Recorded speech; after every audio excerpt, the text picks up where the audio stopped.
Hey guys, tonight we begin with something a little sharper, a time of spears, silence, and absolutely no soft beds. We're diving into what life was really like in ancient Sparta. Forget the six-pack soldiers, slow-motion battles, and epic speeches Hollywood sold you. The truth, you probably wouldn't survive breakfast, so before you get too comfortable, take a moment to like the video and subscribe, but only if you genuinely enjoy what I do here. And let me know in the comments where you're tuning in from and what time it is for you.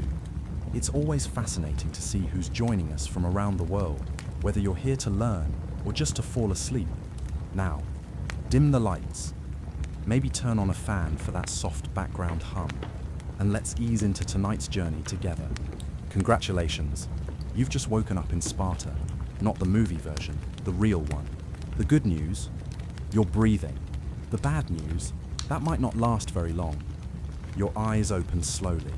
There's no soft pillow beneath your head, no warm blanket pulled to your chin, no fire crackling gently in the corner, just a dark, damp room, a bare stone floor, and the faint sour scent of sweat, old leather, and stale breath. You're 7 years old, or close enough. You don't remember the last time anyone celebrated a birthday. Time moves differently in Sparta. It isn't marked with cake or candles. It's carved into your bones through bruises and drills. You slept in your tunic again. Not that you had a choice. It's the only one you have. Coarse wool, patched where it wore thin, stained by time and effort. It smells like iron, dust, and the boy who wore it before you. You can't remember his name. He didn't last long. Your back aches. The stone beneath your mat, a loosely bound pile of reeds, presses against every joint. You shift slightly, careful not to make a sound. The boy next to you is already awake, staring straight ahead. No one talks before permission is granted. No one jokes. No one asks how you slept. The answer is always the same: not well. A sound breaks the stillness. Sandals on stone. The rhythm is deliberate, not hurried, not hesitant. A reminder that the man approaching has absolute control over what happens next. The Pabonymos. He enters the room like a shadow with a spine. Older than most, but not old. His expression unreadable. His eyes always searching. His hands behind his back. He says nothing at first, just surveys the room, watching, measuring, judging, and then one word: up. You move as one. A dozen boys rising from the ground, shoulders stiff, feet already numb. The cold bites through the air like a blade. No one complains. Complaints are for those who don't know the rules. And in Sparta, there is only one rule: survive without softness. You follow the others outside. The morning greets you with a slap. The courtyard is still dark, dew freezing on the stone. Your breath escapes in shallow puffs. It smells faintly of wood smoke and something sour, like yesterday's sweat lingering in the corners of the world. You stand in a line, toes touching the frost, your feet bare, your arms at your side, your spine straight. No one speaks, no one dares. Warm-ups begin. Not stretches, not comfort. Movement without ease. Push-ups on gravel, squats held until your legs tremble. Balancing on one leg while clutching a stone overhead. Everything hurts. That's the point. One boy coughs. Just once. It echoes across the courtyard like a warning bell. The paidonomos turns. His stare lands on the boy. The boy knows what's coming. We all do. Later, there will be punishment. Not for the cough, but for the reminder that we are still human. We aren't supposed to be. You hold your stance. Shoulders burning. Thighs shaking. The sun hasn't risen yet, and already you're praying it never does, because when it does, the real day begins. Breakfast doesn't arrive, it never does. Hunger is part of the training. You learn to live with it or die with it. You remember the first time you were allowed to eat meat. It was someone's feast day, one of the noble families, and they let the trainees have scraps. You chewed slowly, tasting salt and fat and something like joy. You still think about it sometimes. Not the food, the feeling. But today is not a feast day. Today, like most days, you'll have nothing. Later, if you're bold, you might steal a crust of bread from the kitchen. You'll do it silently, slipping through the shadowed halls, while the Helot Sparta's slaves stir pots over fires that never burn quite hot enough. If you succeed, you'll eat. If you fail, you'll bleed. The Argaj is not just a school, it's a test of silence, of suffering, of how long you can go without breaking. You walk back inside with the others, single file, no one laughs, no one smiles. You are not brothers, you are competitors, and everyone is watching for signs of weakness. You sit against the wall, legs folded, eyes forward. You're not allowed to slouch.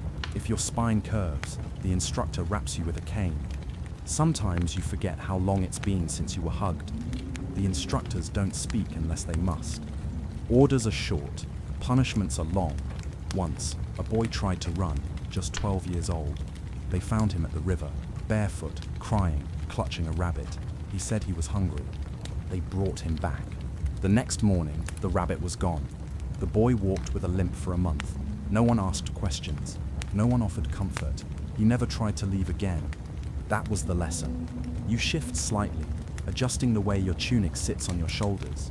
It scratches your neck, but you don't reach up. Movement is monitored. Anything excessive is weakness. Weakness is punished. You still remember your father's face when he handed you to the instructors. He didn't cry. He didn't even blink. He just said, "Make me proud," then turned and walked away. That was the last time you saw him. You weren't sad. Not then.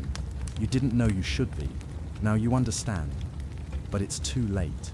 Here, emotion is rationed more strictly than food. A bell rings. Time to train.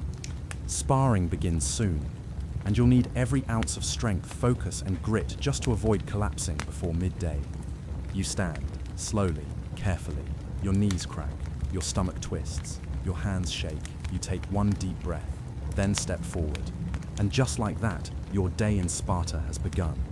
The wooden staff strikes your shoulder blade before you even realize you've moved wrong. The pain shoots down your arm like lightning, but you don't cry out. You learned months ago that tears only bring more blows. You're 8 years old now, though birthdays mean nothing here. Time is measured in bruises, in the slow accumulation of scars, in the gradual hardening of your heart into something resembling stone. You stand in the training yard, dirt beneath your bare feet, still cold from the night. The other boys surround you in neat rows, their faces blank as marble statues. No one looks at anyone else. Eye contact can be mistaken for defiance, and defiance brings punishment that echoes through your bones for days. The morning air carries the scent of olive oil from the kitchens, a cruel reminder of the meal you won't receive. Your stomach clenches, a familiar companion that has been with you since the day you arrived at the Agoj. The Pedonymos circles behind you like a predator studying wounded prey. His sandals make soft scratching sounds against the packed earth. You've learnt to recognize each instructor by their footsteps alone. This one walks with purpose but no urgency. He has all day to break you, and he knows it. His voice, when it comes, is steady and cold as winter rain. Again, he says simply, nothing more. In Sparta, economy of language is a virtue. Wasted words are for weak men and foreign slaves. You raise the wooden sword once more. Your arms tremble from exhaustion, but trembling is better than falling. The boy to your left collapsed an hour ago. They dragged him to the side and left him there, conscious but forgotten. You haven't looked to see if he's still breathing. Looking would mean caring, and caring makes you vulnerable. The Agogi teaches you to cut away pieces of your humanity, like pruning a diseased tree. What remains might be stronger, but it's also smaller, harder, colder than what you used to be. The drill continues. Thrust, parry, step, strike. Your movements grow clumsy as fatigue sets in. But clumsy is still movement. Stillness means failure, and failure brings the staff across your back again. The wood is worn smooth from years of use. Generations of boys learning the same lessons through the same pain. Sometimes you wonder about the boy who held this sword before you, whether he survived long enough to become a man, whether he ever stopped feeling hungry, whether he ever learned to sleep without dreaming of home. But wondering is dangerous. The mind that wanders is the mind that makes mistakes. And mistakes here aren't corrected with gentle words or patient explanations. They're carved into your flesh with calculated precision, each error becoming a permanent reminder etched in scar tissue and memory. The sun climbs higher, and with it comes the heat that will bake the training yard into an oven of dust and suffering. Sweat begins to sting the cuts on your arms, the ones that never quite heal before new ones appear. Your tunic clings to your back, the rough wool abrading skin that's already raw. You've learned not to shift or scratch. Discomfort is temporary. The consequences of showing weakness last much longer. A new instructor appears, one you haven't seen before. He's younger than the others, but his eyes hold the same cold calculation. He watches the training with the detached interest of someone examining livestock. That's what you are here, really. Raw material to be shaped into something useful, or discarded if you prove too flawed for purpose. He nods to the paidonomos, some silent communication passing between them that you're not meant to understand. The drill changes without warning. Now you're required to hold the wooden sword above your head while balancing on one foot. The position is awkward, unnatural, designed to test your limits rather than teach practical skills. Your supporting leg begins to shake almost immediately, muscles screaming in protest. The boy next to you wavers, catches himself, wavers again. You don't look at him directly, but you can sense his struggle in your peripheral vision. His breathing becomes labored, desperate. You wonder if he'll make it through the day. Time stretches like heated metal under a hammer. Minutes feel like hours, hours like days. Your world shrinks to the immediate sensation of burning muscles, the weight of the wooden blade, the precarious balance that threatens to fail with each heartbeat. Somewhere in the distance you can hear the normal sounds of life continuing. Merchants calling out their wares in the agora, children playing games you've almost forgotten, the gentle lowing of cattle being led to pasture. That world seems impossibly far away now, separated from this place not just by walls and distance, but by something deeper, a fundamental change in the nature of existence itself. The instruction comes suddenly. Down. You lower the sword and your leg simultaneously, relief flooding through your limbs like cool water. But relief is temporary. It always is. Already you can see the next drill being prepared, wooden shields being distributed by the helots who serve the training ground. Their faces show nothing, but sometimes you catch a flicker of something in their eyes when they look at you. Pity, maybe, or recognition of shared suffering. The shield feels impossibly heavy in your weakened arms. Bronze-faced wood, dented and scarred from countless training sessions. The interior smells of old leather and dried sweat, the accumulated fear and effort of every boy who carried it before you. You wonder briefly how many of them survived their training, how many earned the right to carry a real shield into real battle, how many died here in this yard, their names forgotten before their bodies grew cold. But these thoughts are luxuries you can't afford. The next phase of training is beginning, and it requires every fragment of attention you can summon. Shield work is different from sword work. It's about endurance rather than precision, about learning to carry weight that seems impossible until it becomes merely unbearable. The instructors arrange you in formation, shields overlapping, creating a wall of bronze and determination. Forward comes the command. You step in unison with the others, a machine made of flesh and will. The shield presses against your arm, the leather grip cutting into your palm. Each step sends shocks through your already aching muscles, but you keep moving. Behind you, you can hear one of the boys stumbling, his breathing ragged with exhaustion. No one helps him. No one even acknowledges his struggle. In Sparta, you succeed alone or fail alone. Community exists only in shared suffering, never in shared weakness. The formation drill continues as the sun reaches its merciless peak. Heat radiates from the ground in visible waves, turning the training yard into a shimmering hell of dust and determination. Your vision blurs occasionally, spots dancing at the edges of your sight, but you blink them away and continue moving. Collapse is not an option. Not here. Not ever. Hours pass, or perhaps minutes that feel like hours. Time loses meaning when filtered through exhaustion and pain. The only reality is the next step, the next breath, the next moment of not giving up. Your legs move automatically now, muscle memory taking over when conscious will begins to fail. This is what the agoge teaches. Ultimately, not just physical toughness, but the ability to continue functioning when every rational part of your mind screams for rest. Finally, mercifully, the command comes to halt. You stop moving but remain at attention, shield still raised, waiting for permission to lower it. The weight stretches on, another test disguised as rest. Your arms shake with the effort of holding the bronze-faced wood steady, but shaking is allowed as long as you don't drop the shield. Dropping the shield means starting over, means extra punishment, means proving that you're not yet worthy to be called Spartan. When permission finally comes to lower the shields, the relief is so intense it's almost painful. Your arms fall to your sides like dead weights, blood rushing back into compressed vessels. You want to massage your aching muscles, but touching yourself without permission is forbidden. So you stand there, trembling with exhaustion, waiting for the next trial to begin. The afternoon brings different torments. Combat training now, boy against boy, wooden swords striking with enough force to leave lasting marks. You're paired with someone you don't know, another 8-year-old with the same hollow eyes and careful movements. Neither of you wants to hurt the other, but hurting each other is the point. The instructors watch every exchange, looking for signs of mercy, of hesitation, of anything that might suggest you're still too human for their purposes. Your opponent strikes first, a clumsy overhead blow that you manage to deflect. The impact sends vibrations up your arm, already weakened from the morning's trials. You counter with a thrust to his midsection, pulling the blow just enough to avoid serious injury, but not enough to avoid pain. He doubles over slightly, then straightens and comes at you again. This is how it goes, back and forth, each of you learning to hurt and be hurt with equal measure. The spar continues until one of you can no longer lift your sword. Today, mercifully, it's your opponent who falls first. He drops to one knee, weapon clattering to the ground, chest heaving with exhaustion. You stand over him, waiting for instruction.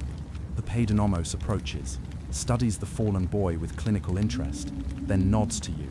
No praise, no acknowledgement of victory, just a nod that says you've done what was expected, and nothing more. As the boy is helped to his feet, you see something in his eyes that you recognize from your own reflection in still water. It's not anger or resentment, but something deeper and more troubling: acceptance. The slow surrender of the part of him that believed he deserved gentleness, kindness, the basic consideration that children receive in softer places.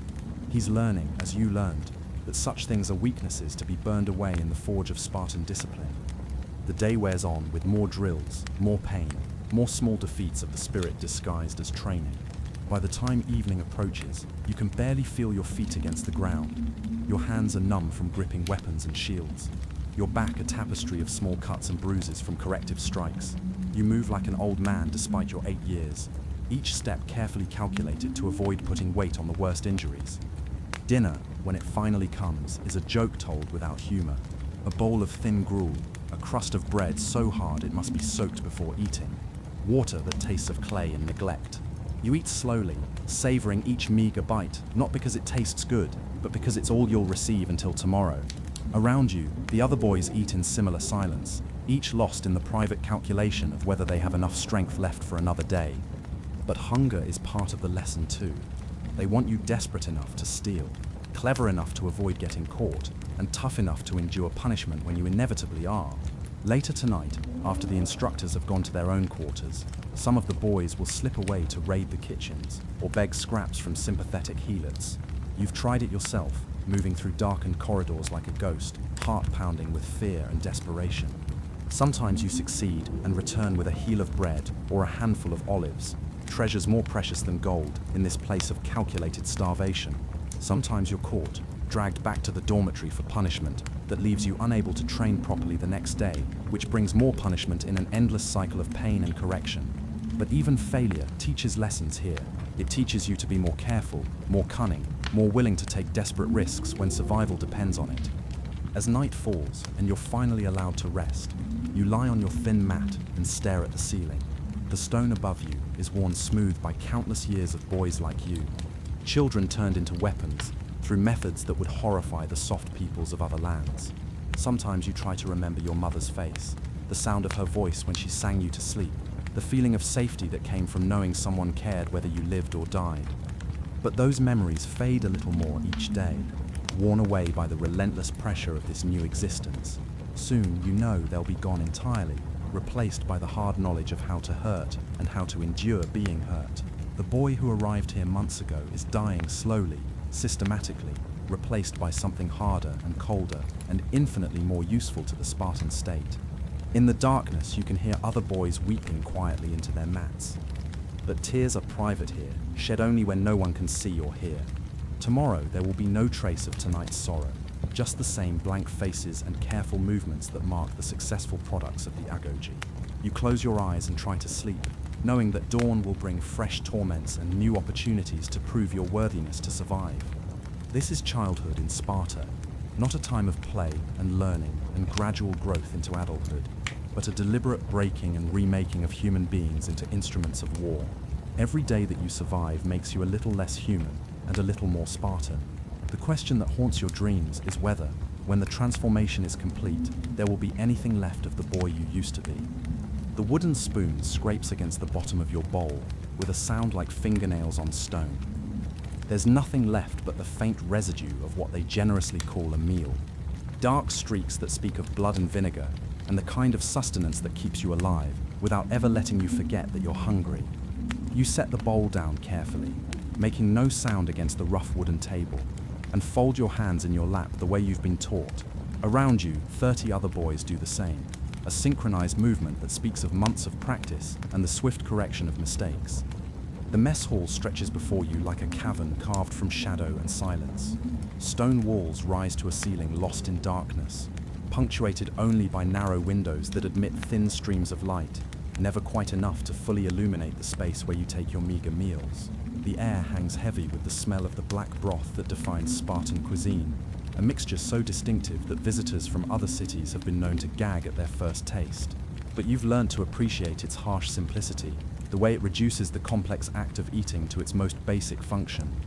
Your stomach contracts with familiar emptiness, a sensation so constant you've almost stopped noticing it, except in moments like this, when the ritual of eating reminds you of how little you actually consume.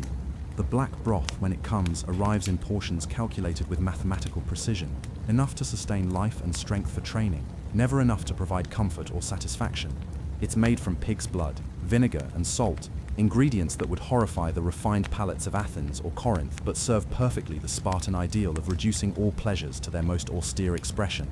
You remember the first time you tasted it, how the metallic flavor of blood mixed with the sharp bite of vinegar made your throat close in rebellion. The boy next to you had vomited immediately, painting the stone floor with evidence of his weakness. He was made to clean it up with his own tunic, then continued eating from the same bowl, the lesson carved into memory along with the taste. Food is not pleasure here. Food is fuel. Nothing more, nothing less. And your body's preferences matter exactly as much as the stone's preference for the hammer that shapes it. The bread that accompanies each meal tells its own story of deliberate hardship, baked without regard for tenderness or flavor.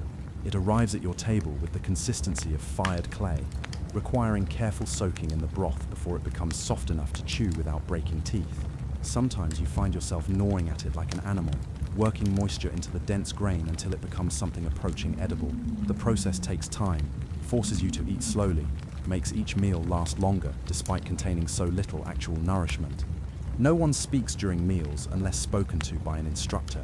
The silence stretches across the hall like a physical presence, broken only by the soft sounds of careful eating and the occasional scrape of wood against stone. You've learned to chew quietly, to swallow without noise, to make even the basic act of sustaining life conform to the demands of discipline and order. Conversation, when it's permitted at all, follows strict patterns, questions and responses that serve educational purposes rather than social connection. An older boy, perhaps 16, sits at the head of your table.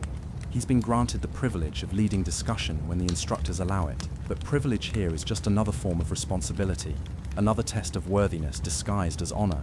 His voice, when he speaks, carries the measured cadence of someone who has learned that every word will be evaluated, that casual speech is a luxury Sparta cannot afford its future warriors.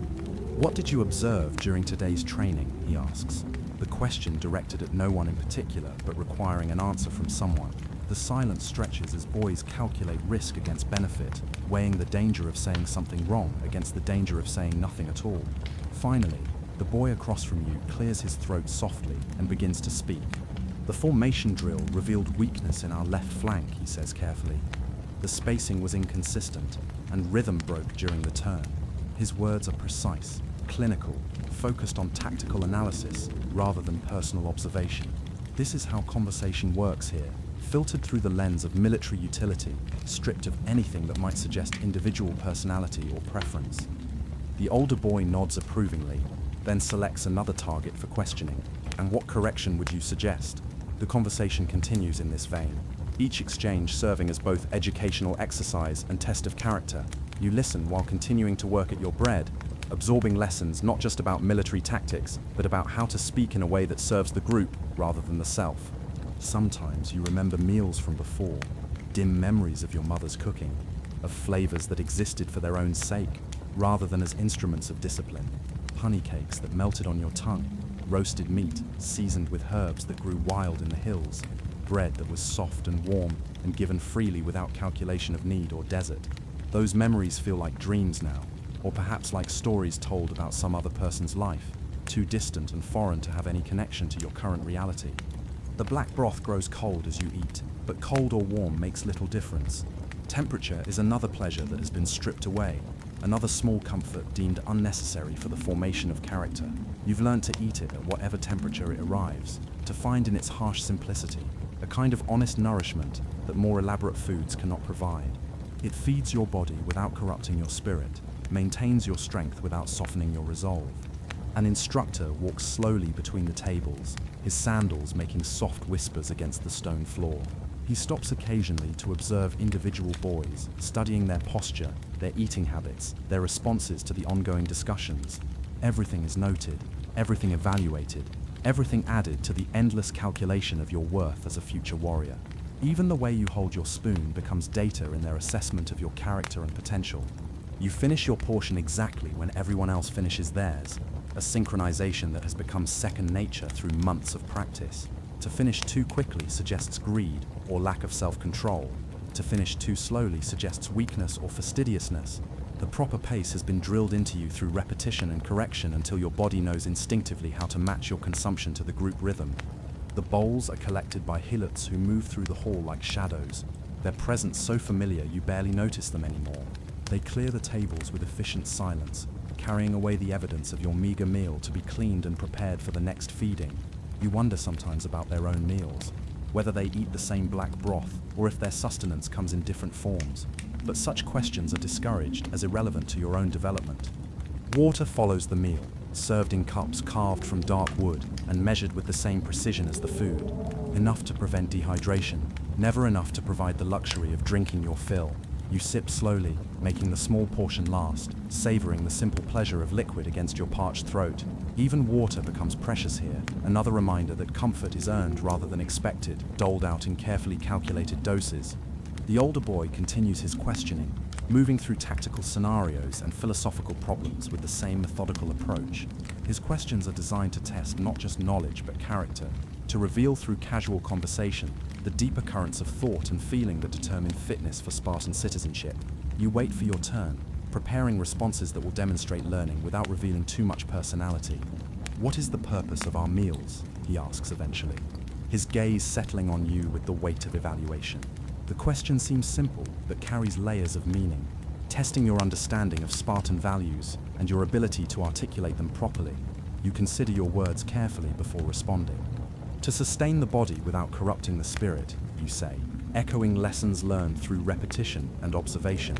To remind us that pleasure is weakness, that strength comes from accepting what is necessary rather than seeking what is desired. The words feel strange in your mouth, philosophy learned by rote rather than lived experience, but they represent the correct answer in this context. The older boy nods, satisfied with your response, and moves on to another victim. You settle back into your chair, relieved to have passed this small test, aware that many more await in the days and weeks ahead. Every interaction here is evaluation, every moment an opportunity to prove or disprove your worthiness to carry the name of Spartan.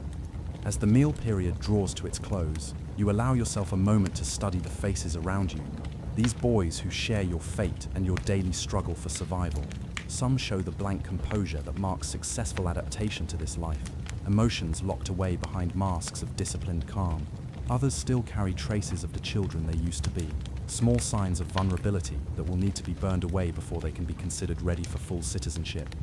The signal comes to rise, a gesture from the instructor rather than spoken command.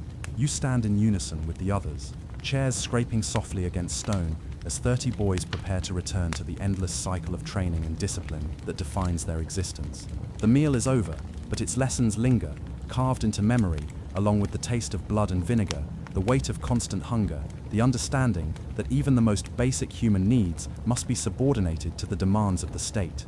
You file out of the mess hall in perfect formation, leaving behind the stone walls and shadowed spaces where you've learnt to find sustenance without comfort, nourishment without pleasure. The next meal will come in its appointed time, bringing the same black broth, the same hard bread, the same careful rationing of basic needs that shapes every aspect of life in this place, where boys become weapons through the systematic removal of everything soft and human.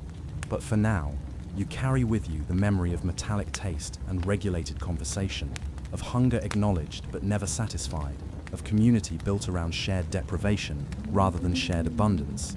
This is how Spartans eat, not as individuals seeking pleasure, but as instruments of the state accepting fuel, not as human beings enjoying the gift of nourishment, but as soldiers learning that survival depends on accepting whatever harsh sustenance fate provides. Dawn breaks grey and cold over the barley fields, and you're already moving between the rows with the mechanical precision of someone whose life depends on productivity, measured and monitored by others. Your feet are bare against the stubbled earth, hardened by years of walking across stones and thorns without the luxury of protection. The soles have grown thick as leather, but stones still find their way through, small sharp reminders that comfort is not something meant for people like you. Your hands grip the worn wooden handle of your sickle, fingers positioned exactly where generations of calluses have worn the wood smooth. You are a halot, property of the Spartan state, and your existence serves a single purpose that defines every moment from birth to death. You exist to feed, clothe, and support the warrior class that considers you less than human, more than animal, something in between that deserves neither compassion nor consideration. Beyond your utility as a resource to be exploited, the barley you harvest will become bread for Spartan tables, while you subsist on scraps and whatever you can grow in the small plots allotted for your own meager survival. Around you, other halots move through the same motions with the same resigned efficiency. No one speaks unless necessary. Speech draws attention, and attention from the overseers brings consequences that echo through your body for days afterward. The Spartan citizens who own this land and your labor watch from the shade of olive trees, their presence a constant reminder that you exist at their sufferance, that your life continues only as long as you remain useful and compliant. The sun climbs higher, and with it comes the heat that will bake the fields into furnaces of dust and sweat. Your tunic, rough woven from the coarsest wool, clings to your back as moisture begins to seep through the fabric. The garment is patched and repatched, held together by thread salvaged from other worn-out clothing, dyed the dark brown that marks your status as clearly as brands mark cattle. No helot wears bright colors or fine cloth. Such things are reserved for those who own rather than those who are owned.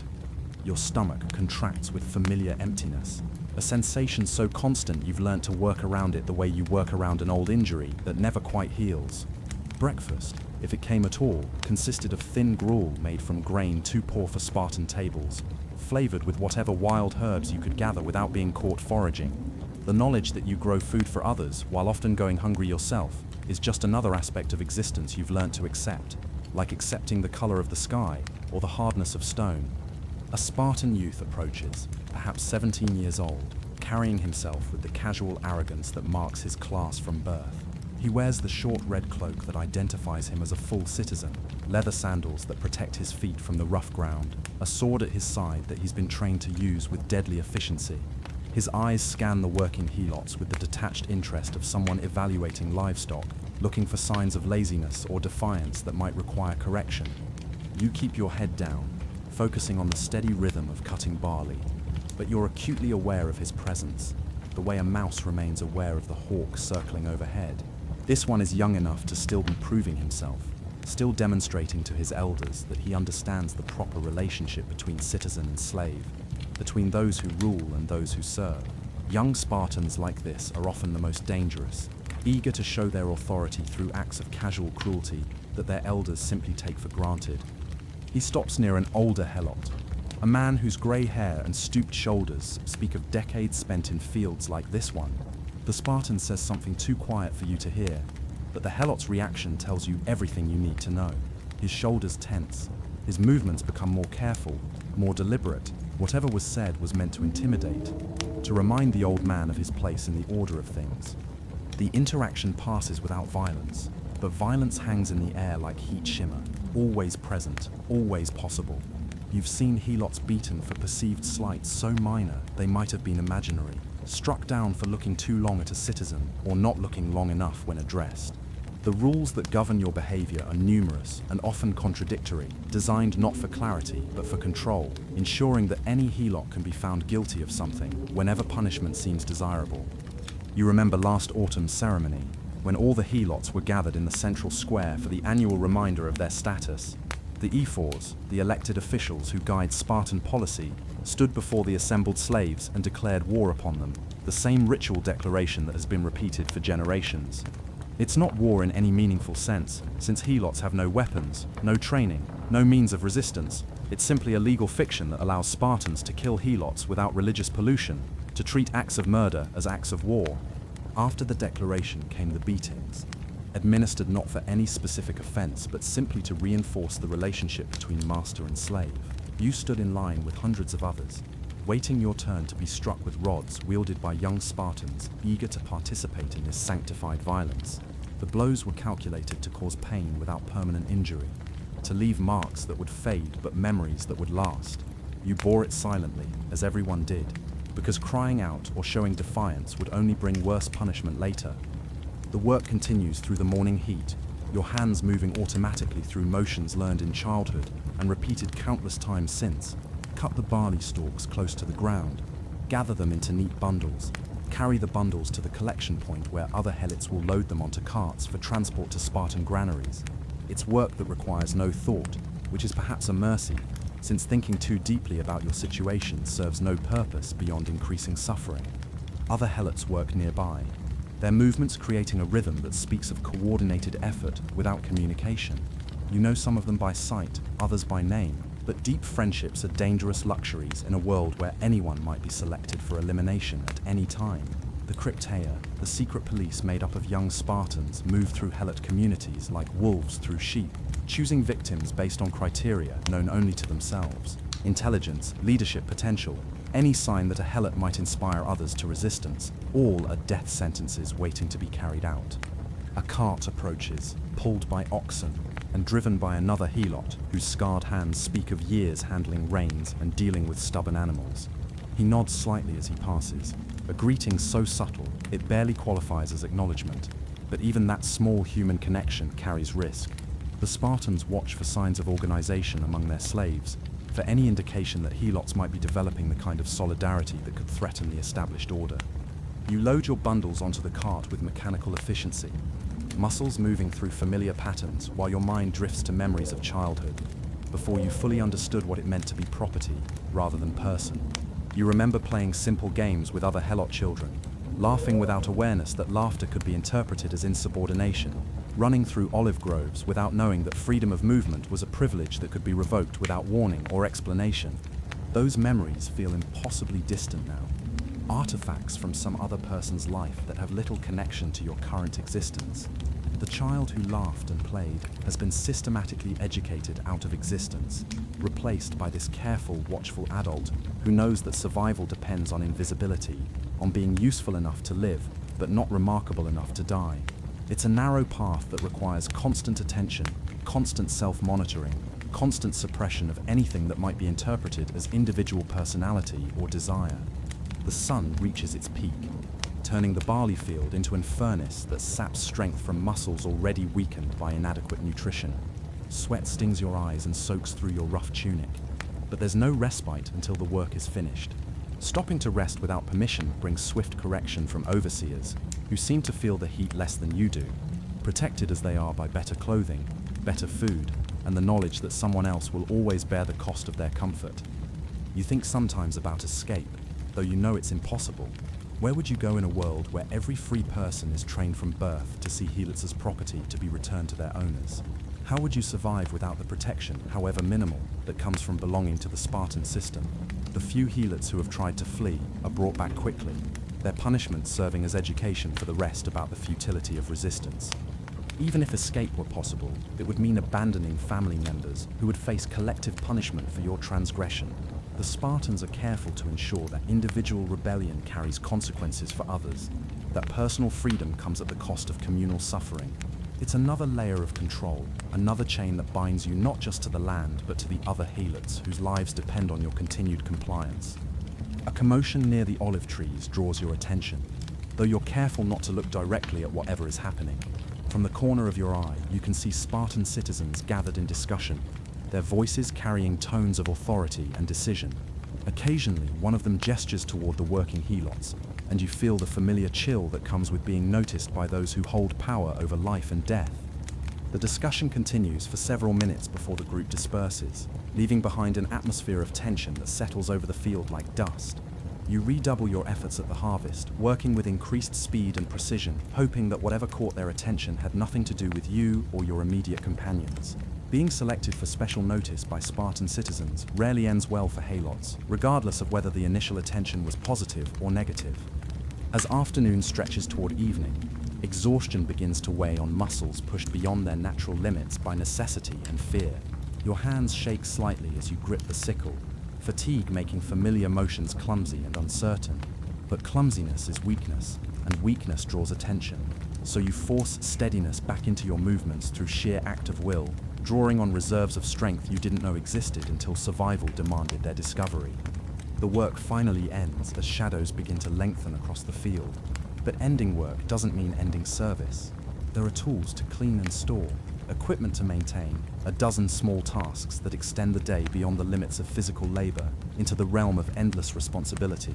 You move through these final duties with the same careful attention you've given to everything else, knowing that carelessness at the end of a long day can undo hours of proper behavior. Finally, mercifully, you're dismissed to return to the small hovel that serves as your family's shelter. The structure is barely worthy of the name. Walls of mud brick that let in wind and rain. A roof of thatch that requires constant repair. A floor of packed earth that never quite stays dry. But it's yours in some small sense.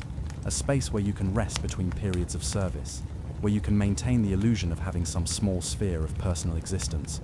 Your family greets you with the same mixture of relief and resignation that marks all Helot homecomings.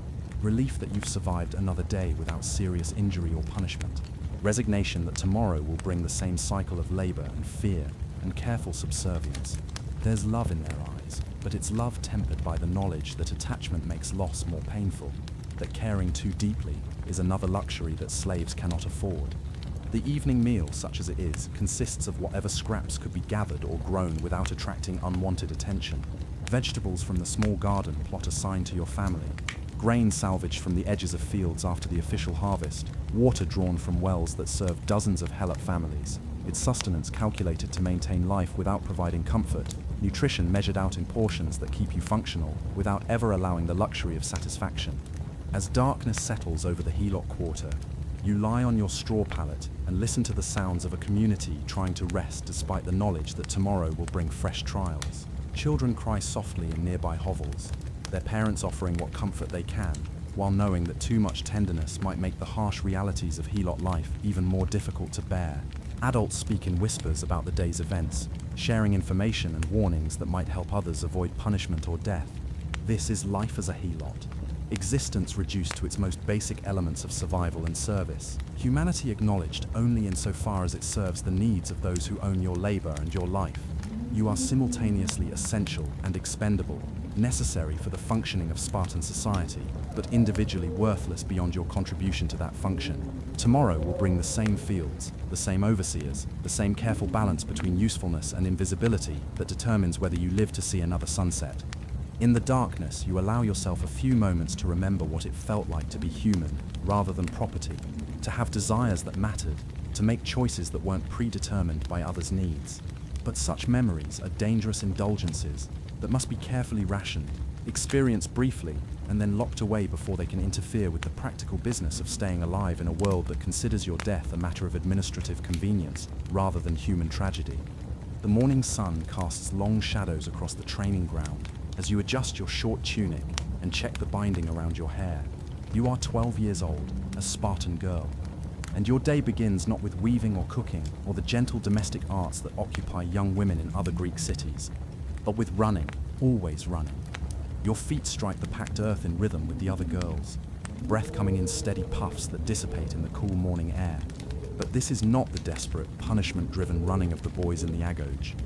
Your training serves a different purpose, shaped by the same harsh pragmatism that governs all aspects of Spartan life. You run to build the strength that will one day carry healthy sons to term. You train to develop the robust constitution that will help you survive the ordeal of childbirth when your time comes. Every exercise, every drill, every moment of physical hardship is calculated to serve the ultimate goal of producing the next generation of Spartan warriors. The irony is not lost on you, even at your young age. You have more freedom than women in Athens or Corinth or any other Greek city. You exercise in public, speak your mind more freely, own property in your own name. But this freedom exists only to serve a deeper bondage, one that will define every significant choice you make for the rest of your life. You are being prepared not for independence, but for a very specific kind of service to the state, one that requires strength of body and will, but offers little opportunity for personal fulfillment beyond the biological function you were born to perform. Your instructor today is an older woman, perhaps 30, already past the prime childbearing years that define a Spartan woman's value. She moves with the controlled grace of someone who has spent her life in physical training.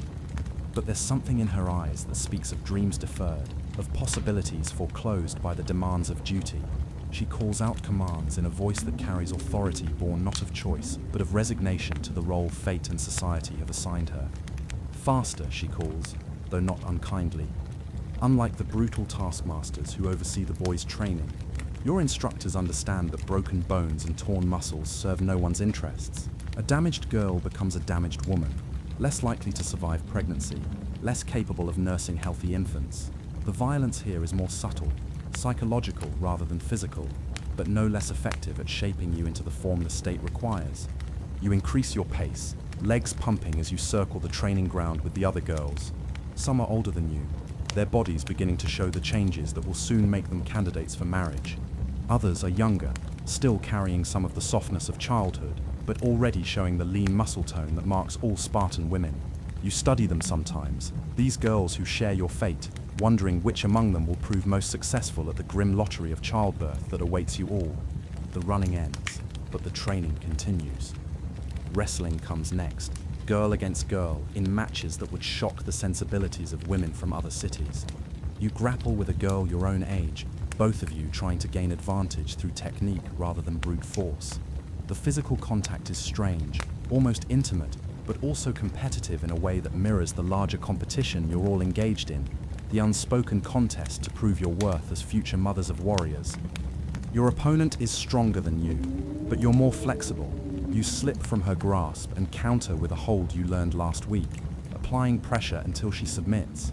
There's no celebration of victory, no acknowledgement of skill. The instructor simply pairs you with someone else, and the training continues. Success here is measured not in individual achievement, but in collective improvement, in the gradual strengthening of the breeding stock that will produce the next generation of Spartan soldiers. As the morning progresses, you begin to understand the careful calculation behind every aspect of your training. The physical exercise is designed to strengthen your body for the demands of pregnancy and childbirth. The competitive elements teach you to strive for excellence while accepting that your individual desires matter less than the needs of the community. The public nature of your training accustoms you to being observed and evaluated, preparation for a life where your worth will be constantly measured against your reproductive success. Between exercises, you catch fragments of conversation from the older girls. They speak in hushed tones about the marriages that await them, about which young men have been selected as their future husbands, about the mothers and aunts who are already evaluating their readiness for childbearing. Their voices carry a mixture of anticipation and resignation that you're beginning to recognize in your own thoughts about the future. The midday break brings food, but not rest. You eat your portion of barley cakes and cheese while listening to one of the older women speak about the duties of Spartan wives. Her words are practical rather than romantic, focused on the realities of managing a household while your husband spends months or years away on campaign. She speaks of loneliness as if it were weather, something to be endured rather than overcome, a natural condition of a woman whose primary relationship is with the state rather than with any individual man. A Spartan woman's greatest glory, she tells you, is to give birth to sons who die bravely in battle. The words hang in the air like incense, repeated so often they've taken on the quality of religious truth. But even at 12, you can hear the hollow echo in them, the way they transform the most profound human experiences of love and loss into abstractions in service of political ideology. You think sometimes about your own mother, who died giving birth to your younger brother. She achieved the prescribed glory, producing a son who will one day march off to war. But you remember her pain in those final hours, the way her strength finally failed despite all her training. despite her perfect compliance with every expectation placed upon her. The glory feels less glorious when measured against the memory of her suffering, when you realize that your own future may follow the same path. The afternoon brings different lessons. Today you learn about managing helot servants, about the economics of a Spartan household, about the complex social hierarchies that govern interactions between citizen women, perioti, and slaves. The information is practical and necessary, but it also serves to reinforce your place in the social order. You will have power over those beneath you, but only within carefully defined limits. Your authority extends only as far as it serves the larger needs of the state. You practice giving orders to imaginary servants, your voice gaining confidence as you learn to command with the assurance expected of a Spartan woman. But even as you develop these skills, you're aware that they're tools designed to make you more effective in a role you never chose. The training empowers you in some ways while constraining you in others, a carefully calibrated preparation for a life of limited options disguised as privilege. As the day wears on, you begin to understand something that the boys in the Agoj are still too young to grasp. Your training is preparing you for a different kind of warfare, one fought not on distant battlefields, but in birthing rooms and nurseries. One where victory is measured not in enemy dead, but in the survival of your own children. It's a more subtle form of service to the state, but no less demanding and perhaps more dangerous than what the boys will face with sword and spear. The older girls speak sometimes about the night of their first marriage, about the ritual cutting of hair and wearing of men's clothing, about husbands who visit briefly in darkness before returning to their military duties. Their descriptions make marriage sound less like a union of two people than like a periodic breeding arrangement, designed to produce children with minimal emotional entanglement. The system protects men from the distractions of domestic life, while ensuring that women remain focused on their primary function as mothers rather than wives. You wonder sometimes what love might feel like, whether the poems sung in other cities about passion and devotion have any meaning in a place where personal desires are subordinated so completely to state needs. The older women speak of affection for their husbands in the same tone they might use to describe fondness for a well-trained dog, useful and pleasant, but not central to their identity or happiness. Romantic love, you're beginning to understand, is another luxury that Sparta cannot afford. The training continues into the evening, physical exercises giving way to lessons in domestic management and child rearing. You learn about nutrition during pregnancy, about recognizing signs of illness in infants, about the cruel necessity of exposing weak or deformed children rather than allowing them to drain resources that could be better used on healthier offspring. The lessons are presented as practical wisdom, but they chill you with their calculated approach to the most intimate aspects of human life. You practice swaddling techniques on wooden dolls, your hands learning the motions that will one day tend to your own children if they prove strong enough to deserve care. The instructor demonstrates how to examine a newborn for signs of weakness or deformity, how to make the terrible decision that every Spartan mother must face in those first crucial hours after birth. Her voice remains steady and clinical as she describes what other cultures would consider unthinkable acts of infanticide, framing them as necessary sacrifices for the greater good of the community. As darkness falls and you finally return to your family's quarters, you carry with you the weight of everything you've learnt about your future. Unlike the boys who are torn completely from their families, you still sleep in your parents' house, still maintain some connection to the domestic world you'll one day manage. But that connection feels increasingly fragile as you grow older and more aware of the expectations that await you. Your mother greets you with the same mixture of pride and sadness that marks all Spartan women when they look at their daughters. She sees in you the continuation of her own path, the perpetuation of a system that shaped her life just as it's shaping yours. There's love in her eyes, but also resignation, the understanding that love alone cannot protect you from the demands that society will place upon you. You eat dinner in relative silence, the conversation focused on practical matters rather than emotional connection. Your father, when he's present, speaks to you with the same measured respect he shows to other citizens, acknowledging your growing status as a future mother of warriors. But there's distance in his manner too, a recognition that your primary loyalty must be to the state rather than to any individual family member. Before sleep, you stand at your window and look out at the city you'll spend your life serving. The buildings seem solid and permanent in the moonlight, monuments to the endurance of Spartan values across generations. But you're beginning to understand that this permanence comes at a cost, that the strength of the state depends on the willingness of individuals like you to sacrifice personal desires for collective needs. You think about the other girls who share your fate, each preparing in her own way for the role that awaits her. Some seem to embrace their destiny with genuine enthusiasm, finding meaning and purpose in the prospect of serving as mothers of warriors. Others, like you, struggle with questions they can't quite articulate, sensing that something important is being lost in the translation of human beings into instruments of state policy. But questioning serves no purpose here. Your path is set, determined by your sex and your citizenship, shaped by traditions that stretch back beyond memory. Tomorrow will bring more training, more preparation for a life that offers its own form of honor and respect. But within boundaries so narrow they sometimes feel like prison walls. You are free to excel within your assigned role, but not free to choose a different role entirely. As you finally settle into sleep, you wonder what dreams might visit you in the darkness. Will you dream of the children you'll one day bear, of the sons who might carry Spartan values to new victories? Or will you dream of roads not taken, of possibilities that exist only in other cities where women's lives follow different patterns? The question haunts you as consciousness fades, leaving you suspended between the child you still are and the woman you're being shaped to become. This is girlhood in Sparta, a careful preparation for a life of service disguised as privilege, of strength channeled toward predetermined ends, of freedom that exists only within the boundaries of duty.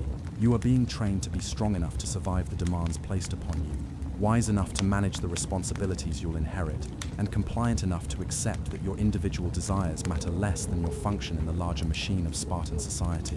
Whether that training will prove sufficient remains to be seen, but for now, it's all you have to sustain you through the long years of preparation that lie ahead. Why you wouldn't survive a day in ancient Sparta, sleep video script. The morning sun rises over the dusty training grounds of ancient Sparta, casting long shadows across the hardened earth where young men have gathered once again. The air is thick with the scent of sweat and determination, mixed with the metallic tang of blood that has seeped into the sandy soil over countless years of relentless preparation. Here, in this sacred space of transformation, the bodies of teenage warriors move with practiced precision, their muscles rippling beneath sun-bronzed skin as they engage in the endless cycle of combat training that defines their existence. From the moment a Spartan boy reaches his 12th year, his childhood effectively ends, replaced by an all-consuming dedication to military excellence that will define the next 18 years of his life. The transition is not gradual or gentle. One day, he is a child learning basic skills under the watchful eye of his elders, and the next, he is thrust into the harsh reality of barracks life, where comfort becomes a distant memory, and survival depends entirely on his ability to adapt to a world that values strength above all else. The stone walls of these communal living spaces echo with the sounds of young voices, not raised in laughter or casual conversation, but in the grunts and shouts of physical exertion and the careful recitation of military commands. The daily routine begins before dawn, when the first pale light barely illuminates the horizon. There is no gentle awakening, no gradual transition from sleep to consciousness. Instead, the sharp blast of a bronze horn cuts through the morning air, and within moments, every young man in the barracks is on his feet, muscles already tensing in preparation for another day of grueling physical challenges. The cold stone floor beneath their bare feet serves as an immediate reminder that comfort is not a consideration in Spartan training.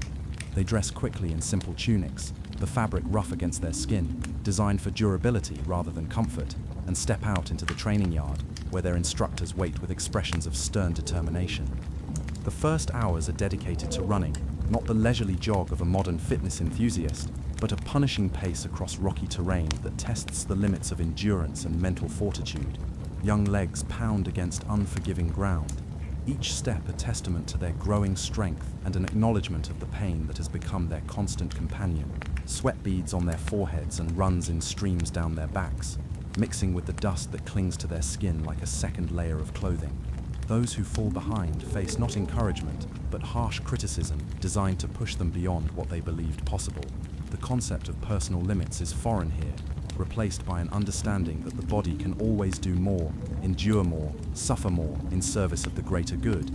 As the sun climbs higher in the sky, the focus shifts to weapons training, where bronze spears and shields become extensions of their bodies through countless hours of repetitive motion. The weight of a shield, crafted from bronze and leather, becomes as familiar as their own heartbeat. They learn to move with it, to breathe with it, to think of it not as a burden but as protection for themselves and their brothers in arms.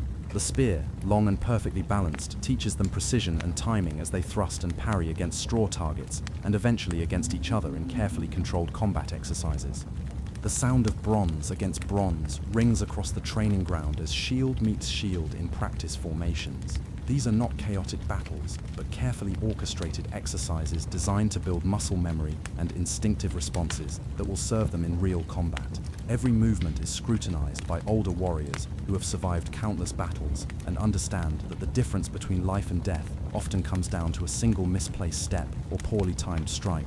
Their voices carry across the field, offering corrections and adjustments that must be absorbed immediately and incorporated into each young warrior's growing repertoire of skills. Blood appears regularly during these training sessions, not as a sign of failure, but as evidence of commitment. A split lip from a poorly blocked strike, knuckles scraped raw from gripping weapons too tightly, cuts and bruises from falls during wrestling matches.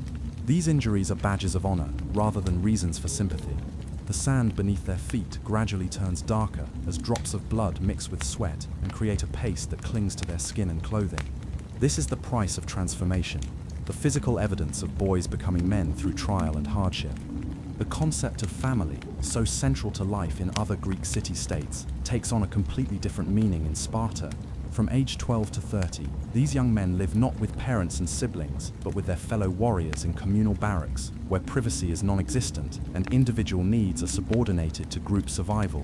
The bonds formed in these stark living spaces are forged not through shared joy, but through shared suffering, creating connections that run deeper than blood, but are built on mutual dependence rather than emotional nurturing. Meals are taken together in these barracks. Simple fare consisting of black broth, a mixture of pork, blood, salt and vinegar that provides sustenance without pleasure. The portions are deliberately kept small, not from lack of resources, but from the understanding that hunger sharpens the mind and strengthens the will. These young warriors learn to function on minimal food, training their bodies to draw energy from reserves they didn't know they possessed. Conversation during meals focuses on military matters, discussions of tactics and strategy that continue their education even during moments of rest. Sleep comes fitfully in these communal spaces, where the sounds of dozens of young men breathing, shifting, and occasionally crying out in dreams create a constant backdrop of human presence. The beds are simple constructions of wood and rope, designed for functionality rather than comfort. Blankets are thin and provide minimal warmth during cold nights, teaching these future warriors to generate heat through their own bodies and to find rest, even in uncomfortable conditions. Privacy for personal reflection or emotional processing is virtually non-existent, creating an environment where individual thoughts and feelings must be carefully controlled and channeled toward collective goals. Physical exhaustion becomes not just a daily experience, but a fundamental aspect of existence. The human body, pushed beyond normal limits day after day, adapts in remarkable ways, building muscle and endurance that would seem impossible to those living more comfortable lives. But this adaptation comes at a cost. The young men learn to ignore pain, to push through fatigue, and to view rest as a luxury that weakens both body and spirit. Their understanding of normal human needs becomes distorted as they internalize the belief that constant struggle is not just necessary but virtuous. The psychological impact of this lifestyle is profound and lasting. These young warriors develop an internal dialogue that constantly evaluates their performance, comparing their achievements not to personal goals, but to the expectations of their instructors and the needs of the state. Self-worth becomes entirely dependent on external validation, specifically the approval of military superiors who value only strength, endurance, and absolute obedience. Individual desires, personal dreams, and emotional needs are not just discouraged, but actively suppressed as signs of weakness that could compromise the unity and effectiveness of the military unit. Brotherhood in this environment takes on a unique character, different from the warm companionship found in other societies. Here, bonds between young men are forged through shared hardship and mutual dependence in life or death situations. They learn to trust each other not because of personal affection, but because survival depends on the reliable performance of every member of their unit. This creates relationships that are simultaneously deeper and more shallow than typical friendships, built on absolute confidence in each other's abilities, but lacking the emotional intimacy that comes from shared vulnerability and mutual support. Competition becomes a constant presence in daily life, not the friendly rivalry of athletes, but a serious evaluation process, where failure brings shame and success brings only temporary relief from criticism. Every physical exercise, every weapons drill, Every test of endurance becomes an opportunity to prove worthiness or reveal inadequacy. The young men learn to view their fellow trainees not just as brothers in arms, but as competitors for limited positions of leadership and respect within the military hierarchy. The instructors who oversee this training are themselves products of the same system. Men who survived the crucible of Spartan education and emerged as warriors worthy of respect. Their teaching methods reflect their own experiences, combining technical instruction with psychological conditioning designed to break down individual will and rebuild it in service of collective goals. They show no favoritism, offer no comfort for personal struggles, and maintain emotional distance that prevents the development of mentor-student relationships based on personal connection rather than military necessity. As months turn to years, the physical transformation of these young men becomes dramatic and unmistakable. Bodies that were once soft with childhood develop the hard muscle and scarred skin of professional warriors. Hands become calloused from gripping weapons. Feet develop thick skin from running on rough terrain. And faces take on the weathered appearance of men who have spent countless hours in sun and wind. But the psychological changes are even more profound, as individual personalities are gradually shaped to fit the narrow mold of Spartan citizenship. The progression from basic training to advanced military skills follows a carefully structured path designed to build capabilities while maintaining absolute control over the developing warriors. Advanced weapons training introduces them to the full range of military equipment, from the primary spear and shield combination to secondary weapons used in close combat. They learn not just how to use these tools, but how to maintain them, understanding that their lives depend on the reliability of their equipment and their own ability to keep it in perfect condition. Formation fighting becomes increasingly important as they develop the coordination and trust necessary to fight as a unified phalanx. This is perhaps the most challenging aspect of their training, requiring each warrior to surrender individual initiative in favor of collective action. They learn to move as one organism, responding instantly to commands and maintaining perfect spacing and timing, even under the stress of simulated combat. The psychological demands of this training are enormous, as natural instincts for self-preservation must be overridden in favor of actions that serve the group. The harsh reality of Spartan society reveals itself most clearly in its treatment of those who cannot meet its unforgiving standards. In the cold light of dawn, as another day of relentless training begins, the truth becomes unavoidable. There is no place in this warrior culture for human frailty, no accommodation for the countless ways that mortal bodies and minds can fail to measure up to impossible expectations. The very foundation of Spartan civilization rests on the systematic elimination of anything that might be construed as weakness, creating a society that achieves military excellence at the cost of basic human compassion. The morning sun illuminates a scene that perfectly captures this brutal philosophy in action. A young warrior lies in the training yard, his left leg bent at an unnatural angle, the white of bone visible through torn flesh where he fell during a particularly demanding exercise. The injury is severe, one that would require weeks of careful treatment and months of rehabilitation in any other society. But this is Sparta, where different rules apply, where human worth is measured solely by physical capability and military potential. The other trainees gather around, not with concern or offers of assistance, but with expressions of disgust and disappointment that speak volumes about the values they have internalized.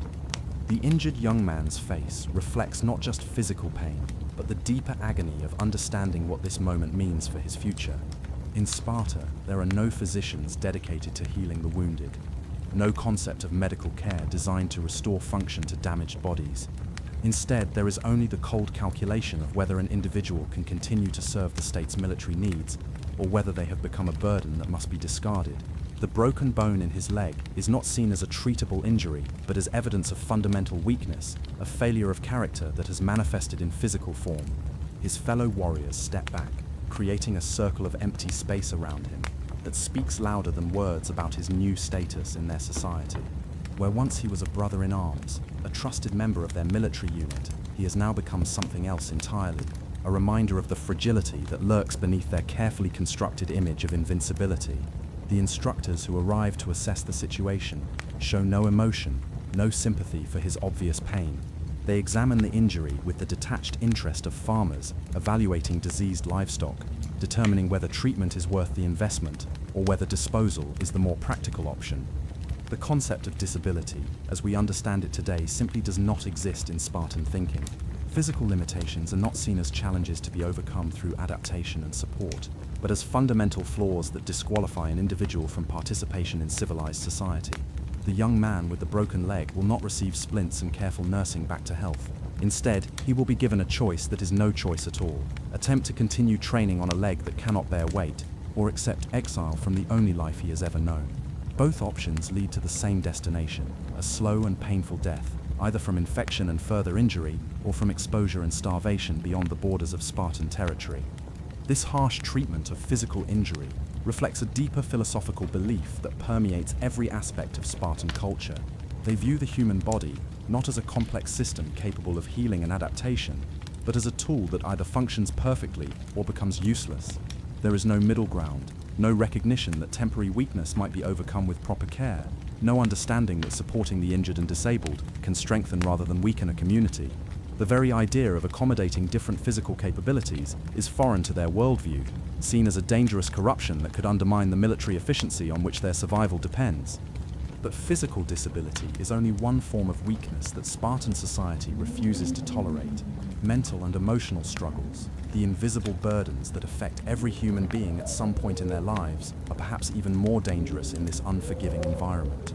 The young man who wakes in the night screaming from nightmares, reliving the trauma of his first real battle, finds no understanding or support from his fellow warriors. Instead, he faces mockery and suspicion, treated as though his psychological wounds are evidence of cowardice rather than the natural response of a human mind trying to process horrors that no person should have to endure. The concept of mental illness, of psychological conditions that require treatment and understanding, is completely absent from Spartan thinking. Anxiety, depression, and what we would now recognize as post-traumatic stress are not seen as medical conditions but as moral failings, evidence of weak character that disqualifies an individual from the honor of Spartan citizenship. The warrior who struggles with intrusive thoughts, who finds his hands shaking before battle, who experiences the crushing weight of despair that can accompany constant exposure to violence and death, discovers that his society has no place for such human experiences. Those who exhibit signs of what we would now call mental health issues face a particularly cruel form of rejection. Unlike physical injuries, which are at least visible and immediate, psychological struggles can be hidden for a time, creating a constant pressure to maintain a facade of strength and stability. The young warriors learn to suppress not just their emotions, but their basic human responses to trauma and stress. They develop an internal voice that constantly monitors their thoughts and feelings, ready to crush any sign of weakness before it becomes visible to others. The pressure to maintain this emotional facade creates its own form of suffering, as natural human responses to stress and trauma are driven underground rather than addressed or healed. Fear becomes a forbidden emotion, one that must be hidden even from oneself. Sadness is reframed as self-pity, unworthy of a true warrior.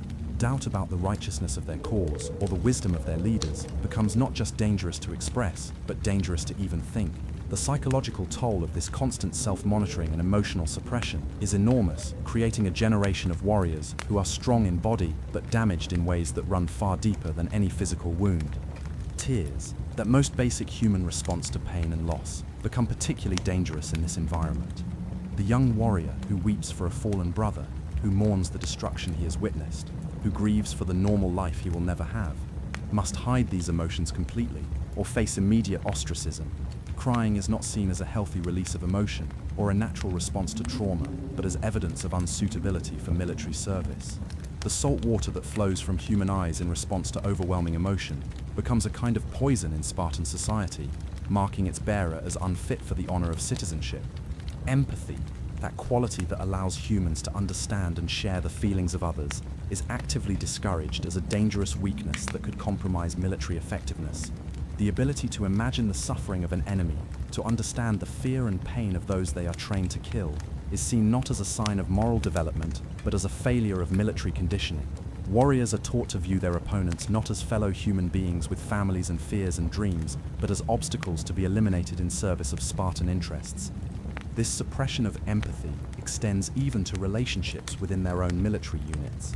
While they are taught to trust and depend on their fellow warriors, they are also trained to maintain emotional distance that prevents the development of deep personal connections. The bonds between Spartan warriors are strong but narrow, focused entirely on military cooperation rather than personal affection or emotional support.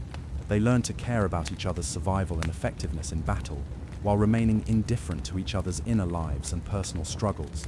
The ultimate expression of this rejection of weakness comes in the form of expectations around death and surrender. Spartan warriors are not just expected to be willing to die for their cause, they are expected to prefer death to any form of defeat or dishonor. The famous phrase, "return with your shield or on it," captures the essence of this philosophy, presenting death as preferable to survival under circumstances that might be construed as cowardly or weak. This is not merely a poetic expression of martial valor, but a literal expectation that shapes every aspect of military training and personal identity. The psychological preparation for this ultimate sacrifice begins early in their training. As young warriors are conditioned to view their lives not as precious gifts to be preserved, but as resources to be expended in service of the state. They learn to think of death not as a tragic end to be avoided, but as a glorious culmination of a life lived according to Spartan values. This mindset requires a fundamental rewiring of basic human survival instincts, replacing the natural desire for self-preservation with an artificial value system that prizes collective military success over individual welfare. The practical implications of this philosophy become clear in the treatment of warriors who survive battles where they might have been expected to die. The soldier who returns from a defeat, who lived while his comrades fell, faces not celebration of his survival, but suspicion about his courage and commitment. He must prove that his survival was not the result of cowardice, that he did not choose life over honor when faced with the ultimate test. The burden of proof lies entirely on him, and the standards of evidence are impossibly high, often leading to a different kind of death sentence, even for those who manage to escape the battlefield. This creates a psychological environment where warriors face not just the external dangers of combat, but the internal pressure of constant evaluation and judgment. Every decision made in the heat of battle will be scrutinized afterward for signs of weakness or self-interest. Every moment of hesitation, every tactical withdrawal, every survival instinct that might have saved their life becomes potential evidence of unworthiness. The result is a military force that fights with desperate courage, born not from noble ideals, but from the terror of being judged unworthy by their own society.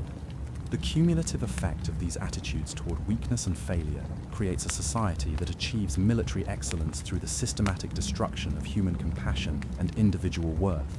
The Spartan warrior who emerges from this system is indeed formidable in battle, hardened by training and conditioning that eliminates most forms of human weakness.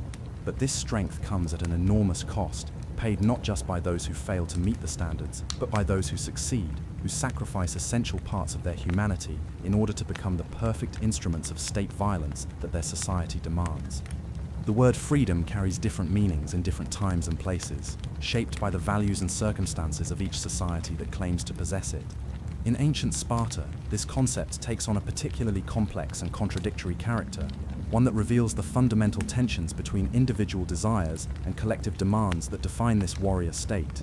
As the sun rises over the stark landscape surrounding the city, casting long shadows across barren fields where no decorative gardens grow and no artistic monuments stand, the true nature of Spartan freedom begins to reveal itself in all its harsh complexity.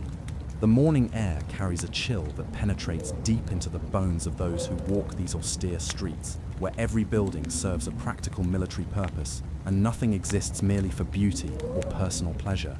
This is a city designed not for the comfort of its inhabitants, but for the efficiency of its war machine, where every structure and every space contributes to the single overarching goal of military excellence. The houses are simple and uniform, built to provide shelter and nothing more.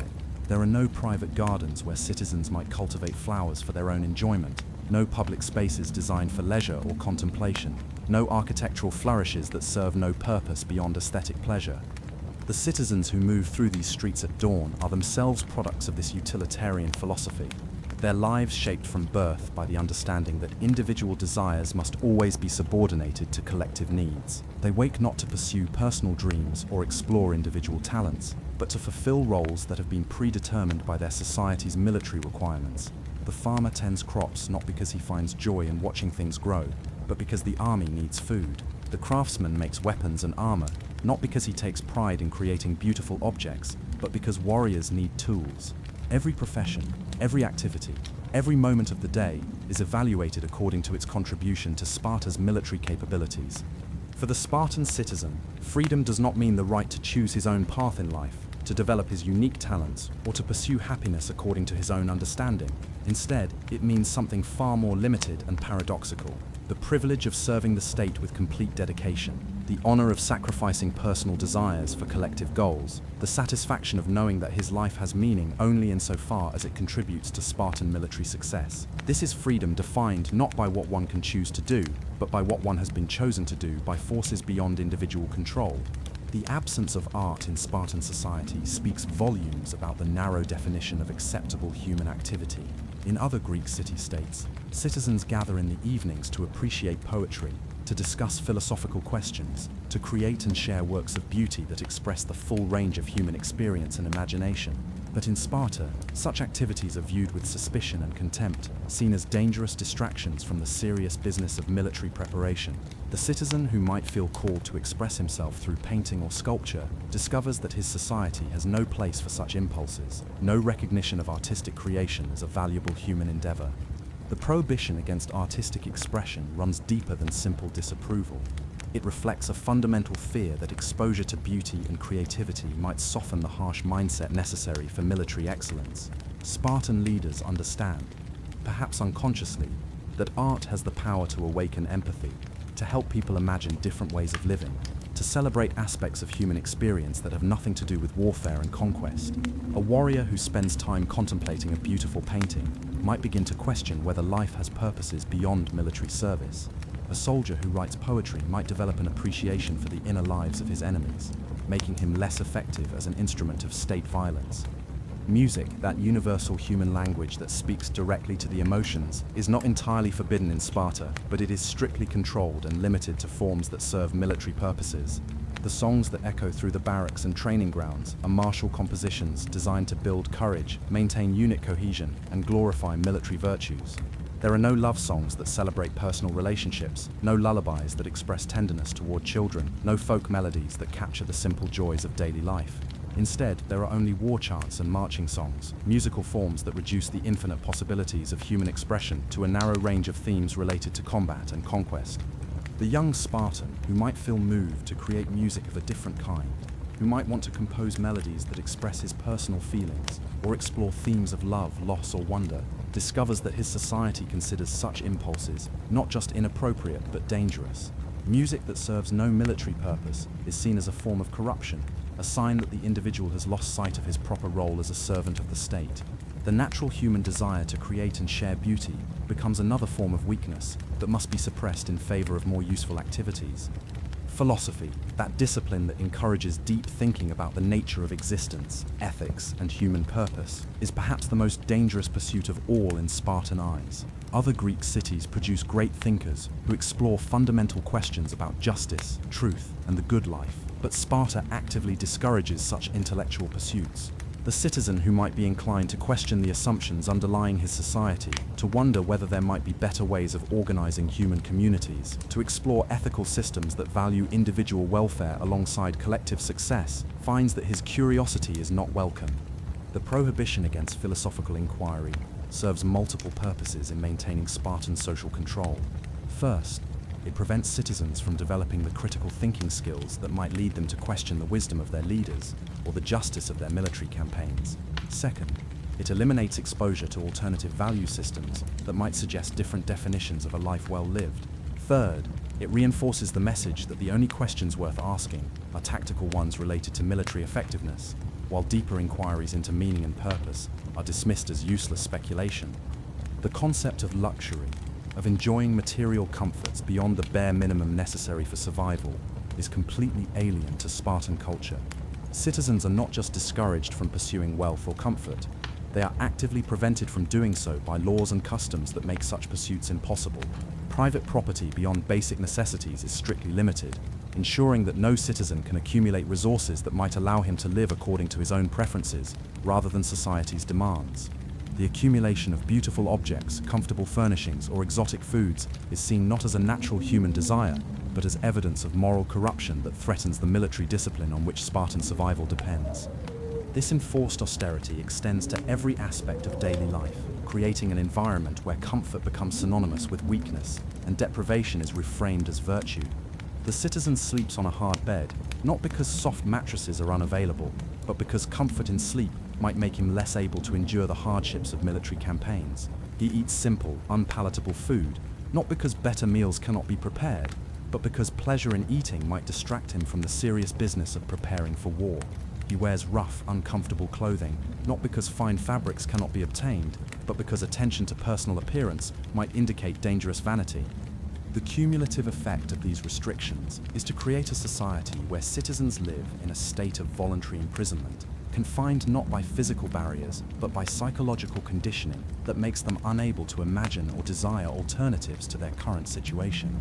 The Spartan citizen experiences his limitations not as oppression, but as liberation from the corrupting influences of luxury and self-indulgence.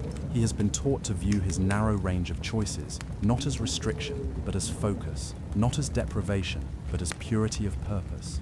The communal baths that serve as one of the few social gathering places in Spartan society perfectly embody this paradoxical relationship with freedom and constraint. Citizens gather in these stark stone chambers, not for relaxation or social pleasure, but as part of the mandatory routines that maintain military readiness. The warm water serves a practical purpose, cleaning bodies that have been pushed to their physical limits in training and preparation for war. But even this basic human comfort is carefully regulated and limited, available only at specified times and under conditions that reinforce rather than challenge the social hierarchy. In these communal spaces, citizens interact not as free individuals exploring personal relationships, but as components of a larger military machine, checking on each other's physical condition and mental state. Conversation focuses on military matters, evaluations of training progress, and discussions of tactical problems. Personal topics, expressions of individual feelings, or explorations of private thoughts are discouraged as inappropriate for public discussion. Even in moments of physical relaxation, the demands of collective identity take precedence over individual expression. The cold wind that sweeps across the Spartan landscape serves as a constant reminder of the harsh realities that shape this society.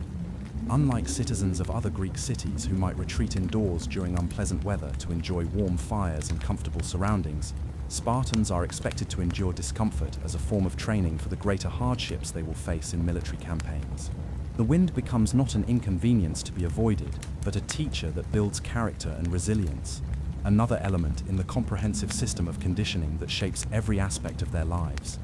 This relationship with natural hardship reflects the broader Spartan understanding of human existence as a constant struggle that must be embraced rather than ameliorated.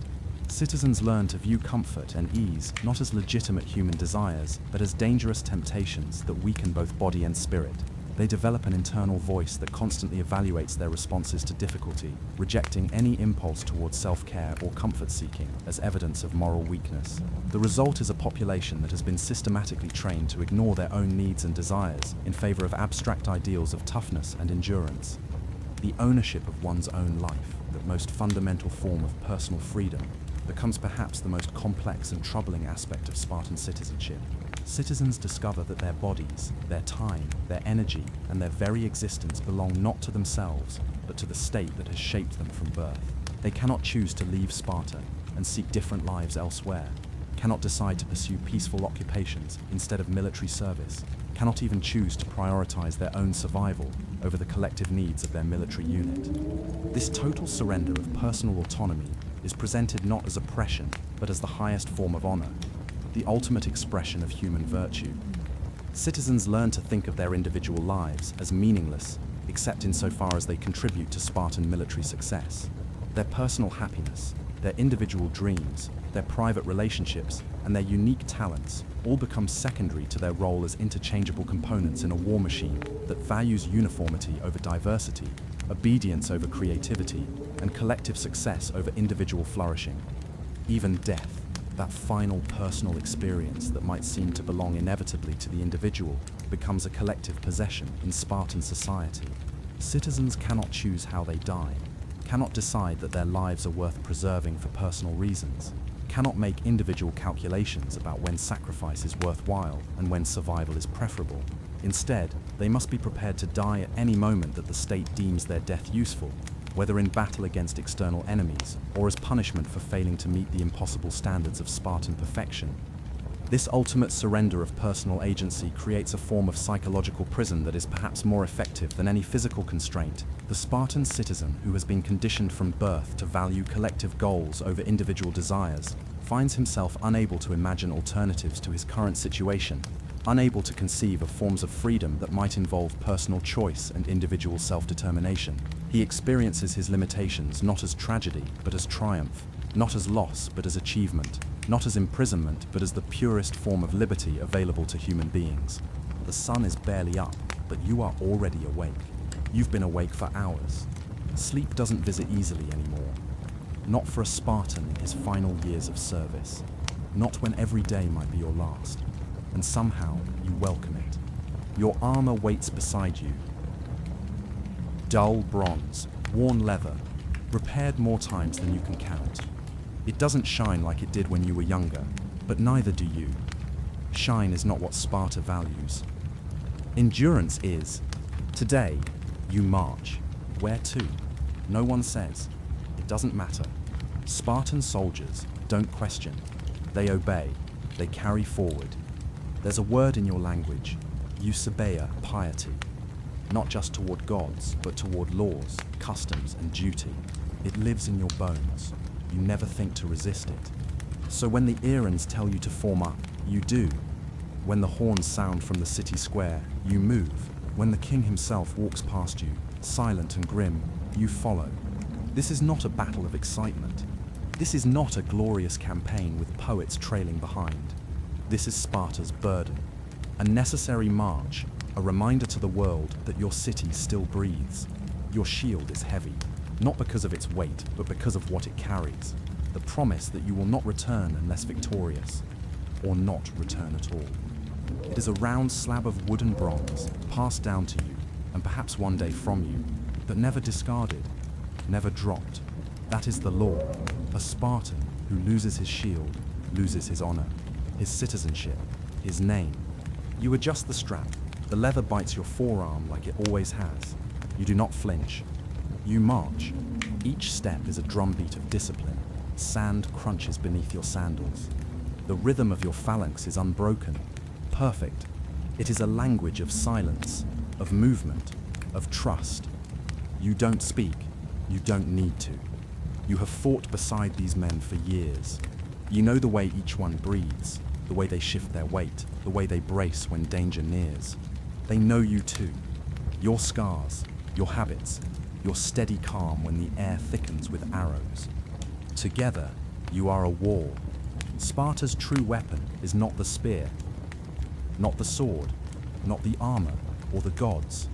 It is the wall, made of men, shoulder to shoulder, shield to shield, an unbreakable line.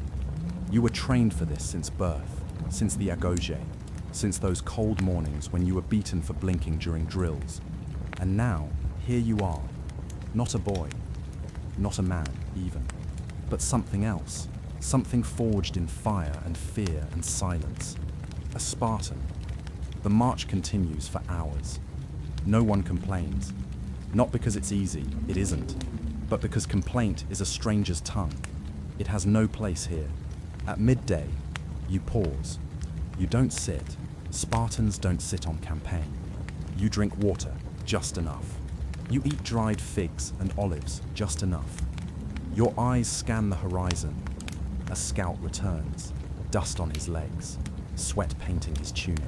He says what you already expected. Enemy ahead. You nod. There is no fear in you. You've seen too many battles to be afraid. Death is not your enemy. It is your mirror. You've faced it more times than you can count. Sometimes it blinked, sometimes it didn't. Today, perhaps, it won't. And still, you march. The ground begins to rise. The sun leans lower. You're entering the pass now, a narrow choke where cliffs hug the road like hands closing in. You know this place. Everyone does. It's Thermopylae, where Leonidas and his 300 stood long ago, where myth and man became inseparable. The stones here remember, the wind remembers, the blood buried deep in the cracks remembers. And now, so will you, because this will be your final march. You take your position in the line. No speeches, no ceremony, just the creak of leather, the shuffle of feet, the final check of your spear's edge. You glance sideways, not with your head, just your eyes. You see the same gaze reflected back at you from your brothers in arms. Calm, ready. There is no illusion here. No one believes they are immortal. Spartans are not foolish, but they are faithful. Faithful to Sparta, to the line, to the silence between shields that only warriors can understand. The enemy approaches. You hear them before you see them. Drums, chanting, the bray of horses. They outnumber you. You always knew they would. They have brighter armor, higher banners, softer lives. You've faced their kind before. Their arrows will blot out the sun. Let them. You fight better in the shade. The first wave breaks like surf against stone. Your shield absorbs the impact. Your shoulder tightens. Your legs brace. You push. You stab. You shout. Not in panic, but in force. Controlled. Practiced. Exact. The phalanx hold. You hear a scream. Not yours. Not one of yours. You don't look. There's no time. Your training takes over. Strike low. Shift left. Cover the man to your right. Be the shield. Be the wall. A gap opens. You fill it. A spear is lost. You grab another. A hand brushes your leg. You crush it with your heel. The fight lasts minutes, maybe hours. Time is strange in war. And then, silence. The enemy retreats to regroup. You don't cheer. Spartans don't cheer. Not until it's done. You drink. You bind a shallow cut on your arm. You don't flinch. Your brothers nod. That is celebration enough. Night falls. There will be no fire. You eat in the dark. Sleep in formation. Your dreams are light and strange. You don't remember them. In the morning, you rise again. The second day begins. The same. March. Brace. Push. Hold. But it's harder now.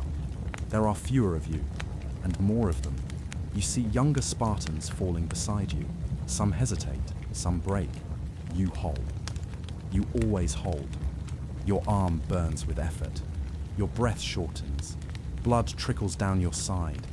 You ignore it all. Pain is a visitor. It will pass. You must not. At dusk, a whisper moves through the line. A betrayal. The enemy has found a path through the cliffs.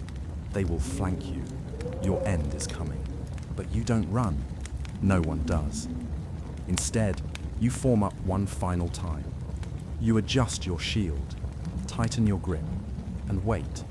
Not for rescue, not for retreat, for remembrance. If you must die, then let it be here, in the shadow of your ancestors. Let your name be spoken in whispers like theirs. Let the world remember, not your face, but your stance. Unmoving. The last wall. The enemy surrounds you. A horn blows, and you charge. You fight like a man who was never taught to stop. Because you weren't. You were taught to endure, to persist, to hold. You don't see the blow that ends you, but you feel it. A sudden lightness. A silence so vast, it feels like peace. And then, nothing. Only the world turning. Only the line breaking. Only the legacy left behind. When your body is found, if it is found, it will not be recognized by your face. There will be no painting, no statue, but your shield, if it remained with you, will speak your story. They will say you held. They will say you never fled. And in Sparta, that will be enough. For every boy who enters the Agoj after you, your name will be muttered in the dark. Not as a legend, that's for kings, but as a whisper, a model, a warning. This is what it means to be finished, to be complete, to be spent in full. You will not be buried in fine stone. You will not lie beneath a tree in bloom. You will be covered in dust, and perhaps for a moment remembered. Then the line will march on. Another generation will fill the gap you left. The wall will be rebuilt, and Sparta will remain. Years will pass, then centuries. The world will change. Ships will sail farther. Cities will rise taller. Democracies will wax and wane. But in quiet corners of the world, someone will read your name, or guess at it, and for a heartbeat, they will imagine what it felt like to stand where you stood, to hold your shield, to breathe that last breath, and they will shiver, not from fear, but from awe, because deep down, even they will know, you weren't meant to survive. You were meant to endure, and in that, you succeeded. Utterly. But perhaps your story doesn't end in the dirt. Perhaps it lingers, faint and flickering, in the stories whispered by hearth fire, the kind told not by kings or generals, but by mothers who hush their children when the wind howls over the hills. They stood there, they say, once on that very ground, and the children listen, not with the ears of scholars, but with hearts that still believe in courage. Your story, they'll hear, was not about how many you killed. It was about how long you stood, what you withstood. It was about the silence you kept, the oath you never broke, the weight you carried long after your strength had gone. No one will carve your likeness into marble, but in 100 small ways, your shadow will survive. In the way young boys tighten their sandals before a race, in the way an old man sits with his back straight, even after a long day, in the way a people learn to hold the line, not with spears, but with will. And Sparta, though it will one day fall like all things do, will echo, not in its victory, but in its standards. The world will change, Rome will rise, empires will claim the mantle of civilization. And still, buried beneath that noise will be a whisper, quieter than history books, louder than time, a whisper that says, there was once a city of warriors who lived without fear of death, who trained their children not for wealth or comfort, but for courage, who believed that discipline was its own kind of love, and who, when their time came, met death not with pleading, but with pride. That is the final march. Not a path to battle, but to meaning. Not a journey of conquest, but of legacy. Yours is not the name carved into history's wall, but yours is the step that held the line one moment longer, the breath that let another fight beside you, the hand that did not shake when the sky fell. And for that, not in song, not in statue, but in the marrow of those who follow, you will be remembered, not as a man, but as a wall. And that, in the end, is more than survival. It is victory. You hear her before you see her. The measured rhythm of her sandals on packed earth, the soft creak of her leather belt, the rustle of her chiton in the wind. She does not lower her gaze when she walks by. She does not cover her voice when she speaks. This is not Athens. This is Sparta. And Spartan women do not whisper. They speak with the confidence of someone who has never been taught to shrink. They walk with the ease of someone who has nothing to prove. She is tall, not necessarily in stature, but in presence. Her shoulders are broad, her eyes unflinching. You may think of the ancient world as a place where women were always confined, always controlled, always silent, but not here, not in Sparta. Here, women are forged almost like the men, through rigor, routine, and expectation, not to fight on the battlefield, but to defend a greater line, the lineage itself. A Spartan woman does not carry a shield, but she bears something just as heavy, the future, and that is no less sacred.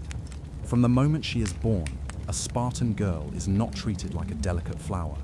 She is bathed in wine, a test of strength. If she is weak, her body will not tolerate it. If she is strong, she will not flinch. Her cries are not silenced, they are listened to. If she wails with power, her mother smiles. Not for pity, but for pride. She grows not in the shadow of men, but beside them. While boys enter the agoge, girls enter their own trials, physical, mental, communal. She learns to run, to wrestle, to throw a discus. She learns poetry, rhetoric, song. She is not expected to stay quiet at dinner. She is expected to speak wisely. Her wit is her blade, her tongue sharp enough to draw blood. In Sparta, beauty is admired, but strength is revered. A strong woman brings strong sons, strong daughters, a stronger Sparta. So her frame is solid, her gaze unshaken. When she walks, she does not trail behind her husband. They walk side by side, and no one, not even the kings, dare suggest otherwise. Marriage is not her only future. But when it comes, it is not a transaction of silence. Spartan marriages are strange by modern standards. The husband may not even live with his wife. He visits at night, in secrecy, slipping away before dawn. Why? Because his duty is first to the barracks, to his brothers, to the state. She understands this. She does not resent it. Because her duty is also clear. She manages the home, not as a maid, but as a steward. She owns land. She commands slaves. She manages resources. In many cases, she becomes wealthier than her husband. Not because she hoards, but because she is entrusted. Her word, in Sparta, carries weight. Even the Gerousia, the council of elders, hears her through the voices she shapes, her sons, her daughters, her name. She is not elected. She does not vote. But she influences. She instructs. She does not beg for respect. She expects it. And if it is not given, she makes do without it and thrives all the same. Motherhood in Sparta is sacred but not sentimental. A Spartan mother does not weep at her son's departure for war. She hands him his shield, looks him in the eye, and says the words every child here grows up knowing: return with it, or on it. This is not cruelty. This is code. A shield is more than protection. It is identity. It is community. To return without it is to abandon the phalanx, to abandon your people. She would rather bury a brave son than welcome a coward. And if that day comes, and it often does, she does not wear black. She walks upright. She accepts the condolences. And when alone, she does not collapse. Because she cannot afford to. She must still raise the others. Her grief is real, but it is disciplined. Even mourning, in Sparta, is a practice of restraint.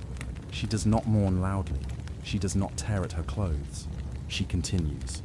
That is how Spartans grieve. Not by falling, but by remaining. To outsiders, Spartan women are a mystery. To Athenians, they are scandalous. Why do your women speak so freely, they ask. Why do they wear such simple clothes? Why do they train like men? But the Spartans do not answer. They do not explain. Because they do not care. In Athens, women live behind walls, taught to be silent, invisible. In Sparta, a woman may own half the land, command her household, and speak without apology. Her strength is not diminished by motherhood, it is magnified. And her presence, in Spartan memory, is enduring. When men leave for war, it is women who maintain the structure of the city. They organize festivals, enforce customs, and keep alive the rhythm of daily life. And when the war is over, if it ever ends, it is women who remind the victors who they must still become. They do not just raise warriors. They raise citizens. They raise Sparta itself. And even centuries later, long after the city's walls have crumbled and the phalanx is gone, the silhouette of the Spartan woman still stands tall, unbowed, unburned, unforgotten. Her day begins before the sun. She steps into the courtyard and breathes the morning air, sharp and dry, filled with the scent of dust and olive leaves. She stretches her limbs, not out of vanity, but necessity.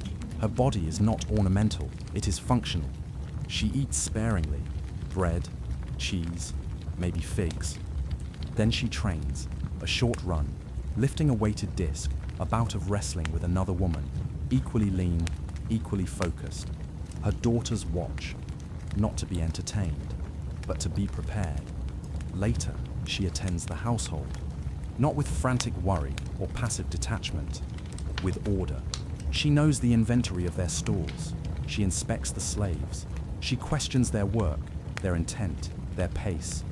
She does not raise her voice. She does not need to. Her presence is enough. She walks to the agora and speaks with other women, not of gossip, but of law, of trade, of news from the north. They debate, firmly, logically, fiercely. A foreign man passes and stares too long. She meets his gaze. He looks away. Because Spartan women are not for staring at, they are for standing beside. And few men are tall enough.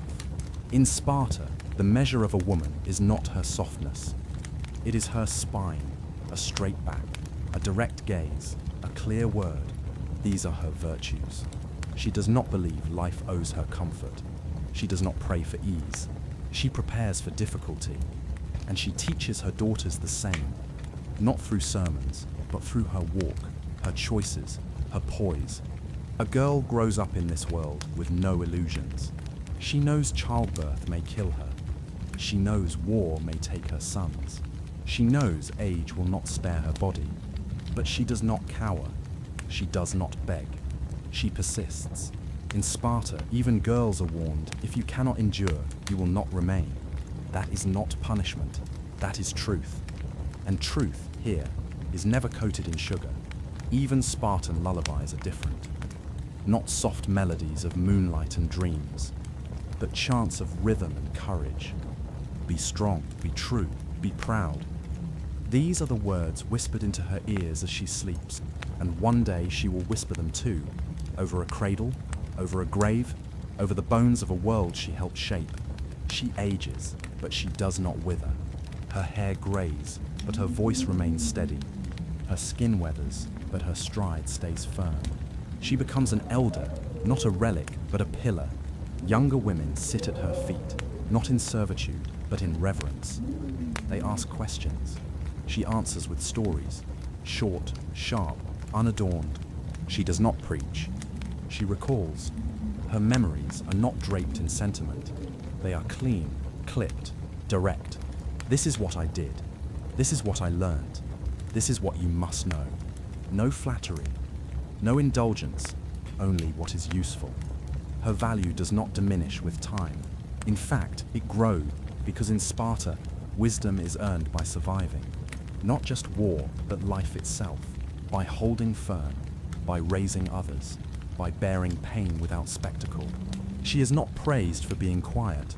She is praised for being wise. And when she finally falls ill, as all do, she does not cling to life like a frightened child. She prepares for her death like she prepared for each morning, with order, with grace. She settles her affairs, says her goodbyes, lays herself down with dignity.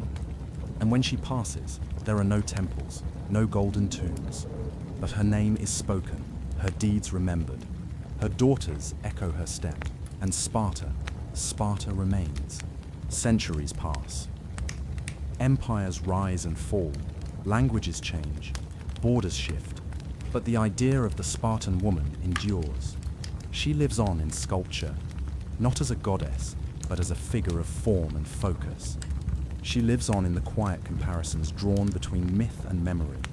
She lives on in the minds of those who wonder, how could a woman be so feared, so respected, so free in an age of chains? The answer, of course, is discipline. Not the kind born of punishment, but of purpose. Her life was not easy. It was not sweet. It was exact. And that precision carved out a dignity no invader could erase. Even now, when her name is forgotten and her voice long silent, something of her spirit lingers. In every woman who walks tall when told to stoop, in every girl who speaks when told to hush, in every soul who believes strength can coexist with grace. So if you woke tomorrow in her sandals, in her time, would you survive? Perhaps, but only if you did what she did. Face life as it is, unembellished, demanding, beautiful in its bluntness, and meet it not with fear, but with fire. Some say her life was too hard, too harsh, too limited, but that judgment comes from outside, from a world that measures success in gold, not grit.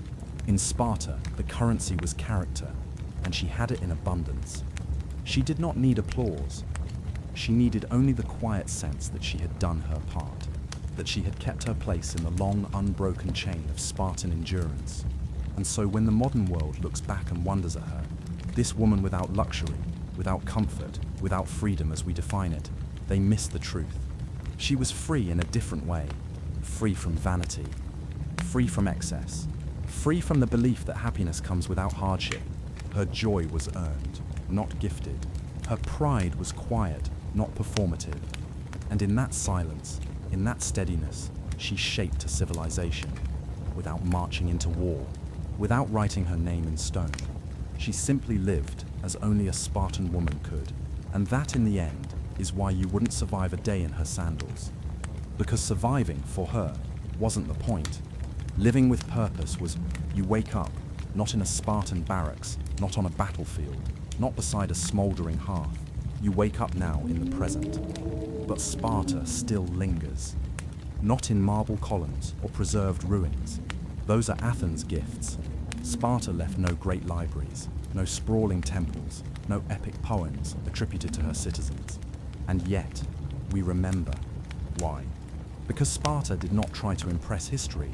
She tried to shape it, and in many quiet ways, she did. Not through conquest alone, though her warriors were feared. Not through wealth, though her land was rich in iron and resolve. But through her code, through the invisible framework that told every citizen from cradle to grave, you are not here for yourself. You are here for the polis, the collective, the wall. And that idea, as harsh as it was, did not die. It echoed. You see it in unexpected places. In military academies that teach endurance over comfort. In athletic teams that chant in unison, shoulder to shoulder. In the quiet admiration for those who stand firm, not loud, but steady. Sparta is not about noise, never was. It was about the silence before action, the breath before battle, and that silence still teaches. Modern governments quote her. Authors romanticize her. Fitness gurus mimic her training. Parents name their children after her heroes. But the truth, they borrow the shape, not always the soul.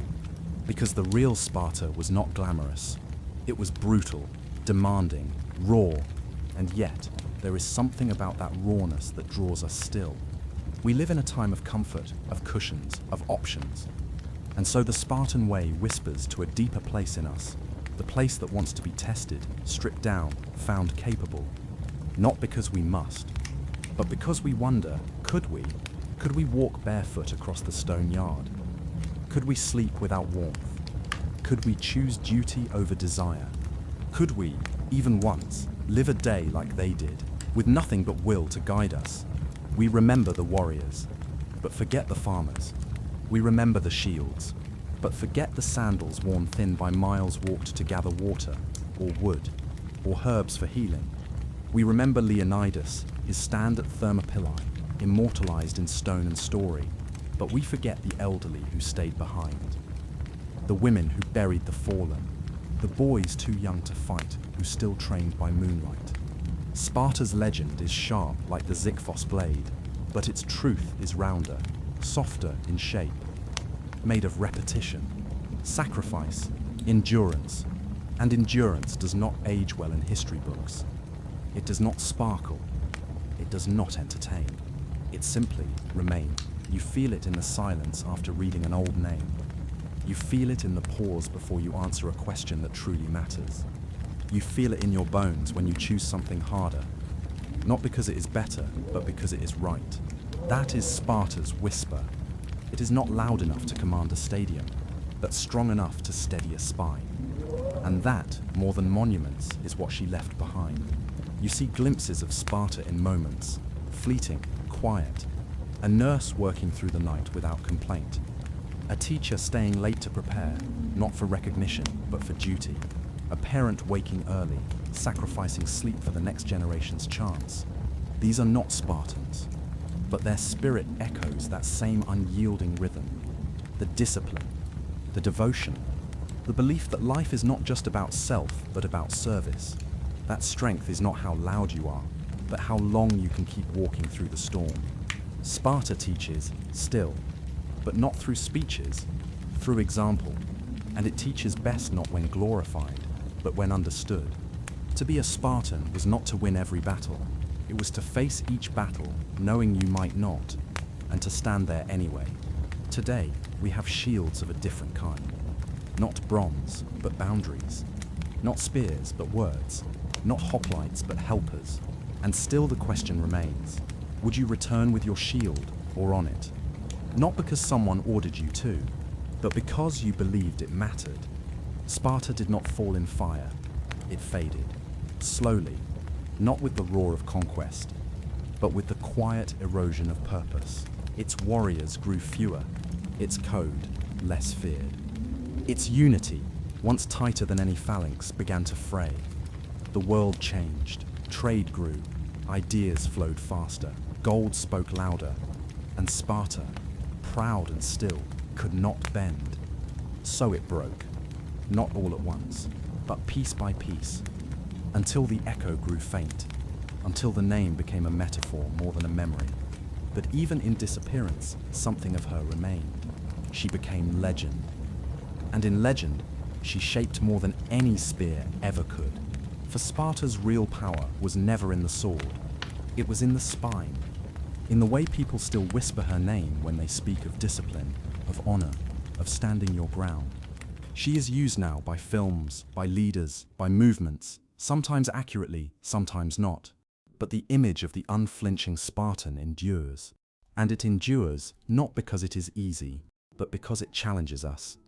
Because somewhere inside, we still wonder what it would mean to live that simply, that fully, that fearlessly. You don't need a shield to be Spartan. You don't need armor or a spear. You need clarity. You need to know what matters and to protect it. You need to recognize the comfort that weakens and the discomfort that strengthens. You need to practice silence, not just around others, but inside your own mind. The Spartans were not taught to speak unless it added value. Imagine what your day would feel like if every word you said had weight, if you measured your time like they did, not in hours, but in effort, not in achievements, but in endurance. Could you go a day without the things you think you need? Could you show up again and again without being thanked? Could you lead by example instead of expectation? These are the questions Sparta leaves us, not as demands, but as mirrors. And the longer you look, the clearer the reflection becomes. Not perfect, not glorious, but real. And that perhaps is the rarest legacy of all. Memory is a strange thing. We remember what sparkles, what shouts, what stuns. But the things that shape us most are often quieter. The morning routines, the small sacrifices, the invisible choices. Sparta understood this. She did not celebrate herself. She did not write her glories in gold. She lived them and left them behind, woven into the fibers of those who came next. Not in statues, but in habits. Not in monuments, but in minds. Every time you push a little harder when no one is watching. Every time you do the harder thing, not for applause, but because it's right. Every time you show up, even when you're tired, uncertain, or unseen, you carry a piece of her, a quiet piece, unremarkable from the outside, but strong as steel within. You may never stand in a phalanx, you may never train in a dusty courtyard, but if you live with intention, if you face difficulty without flinching, if you leave the world a little stronger than you found it, then in your own way, you have heard Sparta's whisper and answered. We often look to the past for comfort, for proof that we are better now, more enlightened, more advanced, more free, and in many ways, we are. But progress is not always forward. Sometimes it is inward, and that is what Sparta reminds us. Not to return to her ways, but to reflect on her truths. That purpose matters more than pride. That discipline frees more than indulgence. That strength is not loud, but lasting. And perhaps, most importantly, that there is value in limits. Limits that shape us, guide us, reveal us. The world today asks us to consume. Sparta asked her people to contribute, to belong, to believe in something beyond themselves. We may never build another Sparta, but we can listen. And we can ask better questions about what we owe each other, about what we leave behind, about what endures when the noise fades. That is Sparta's final gift. Not her soldiers, not her walls, but her silence, heavy, steady, and still echoing. So if you're still here lying in bed, eyes half closed, listening not just with your ears but with something deeper, let this stay with you. Sparta was never meant to be admired. She was meant to be felt. In the quiet of morning when you choose to rise early, in the stillness of decision when you choose the harder path, in the moment between thought and action when you ask not what do I want, but what is needed. She speaks then. not in commands, but in calm, exacting presence. A presence that doesn't chase success, but defines it differently, by how you hold yourself, by what you carry and what you let go. Sparta is not a place, not anymore, but she is a rhythm, a shape of thought, a pause before motion, a whisper in your chest when the world is too loud. And perhaps as you drift towards sleep tonight, you'll feel that whisper, not urging you to fight, but to be still and strong and sure. Not perfect, just steady. Because that, in the end, was Sparta. And maybe, in small ways, it can be you too. Imagine you could walk through Sparta now, not as a tourist, but as a ghost. No one sees you, no one speaks. You simply observe. You walk past the training yard, where boys spar with wooden swords. They don't look like warriors yet. They're small, bruised, focused. You move past the women carrying baskets, gathering herbs, washing linens, not idle, not docile, but upright, swift, alert. You pass a council of elders seated beneath a tree. They speak little. Their silence weighs more than their words. And still, no one notices you. Because here, you are not important. What matters is the polis, the rhythm, the rule. Even in its harshness, there is a strange beauty to it, the synchronization of effort, the unity of pace. No one hurries. No one boasts. No one lingers in luxury. Everything has a place. Even suffering. Even rest. And so you keep walking through a society that demands much and promises little. And yet, there is peace here. A peace not born of freedom, but of clarity. Because here, you always know what is expected of you. And perhaps, strangely, that is its most haunting echo. That simplicity, ruthless, yes, but pure. You leave not with envy, but with respect. And a quiet question tucked inside your thoughts. In a world that offers everything, would you be stronger with less,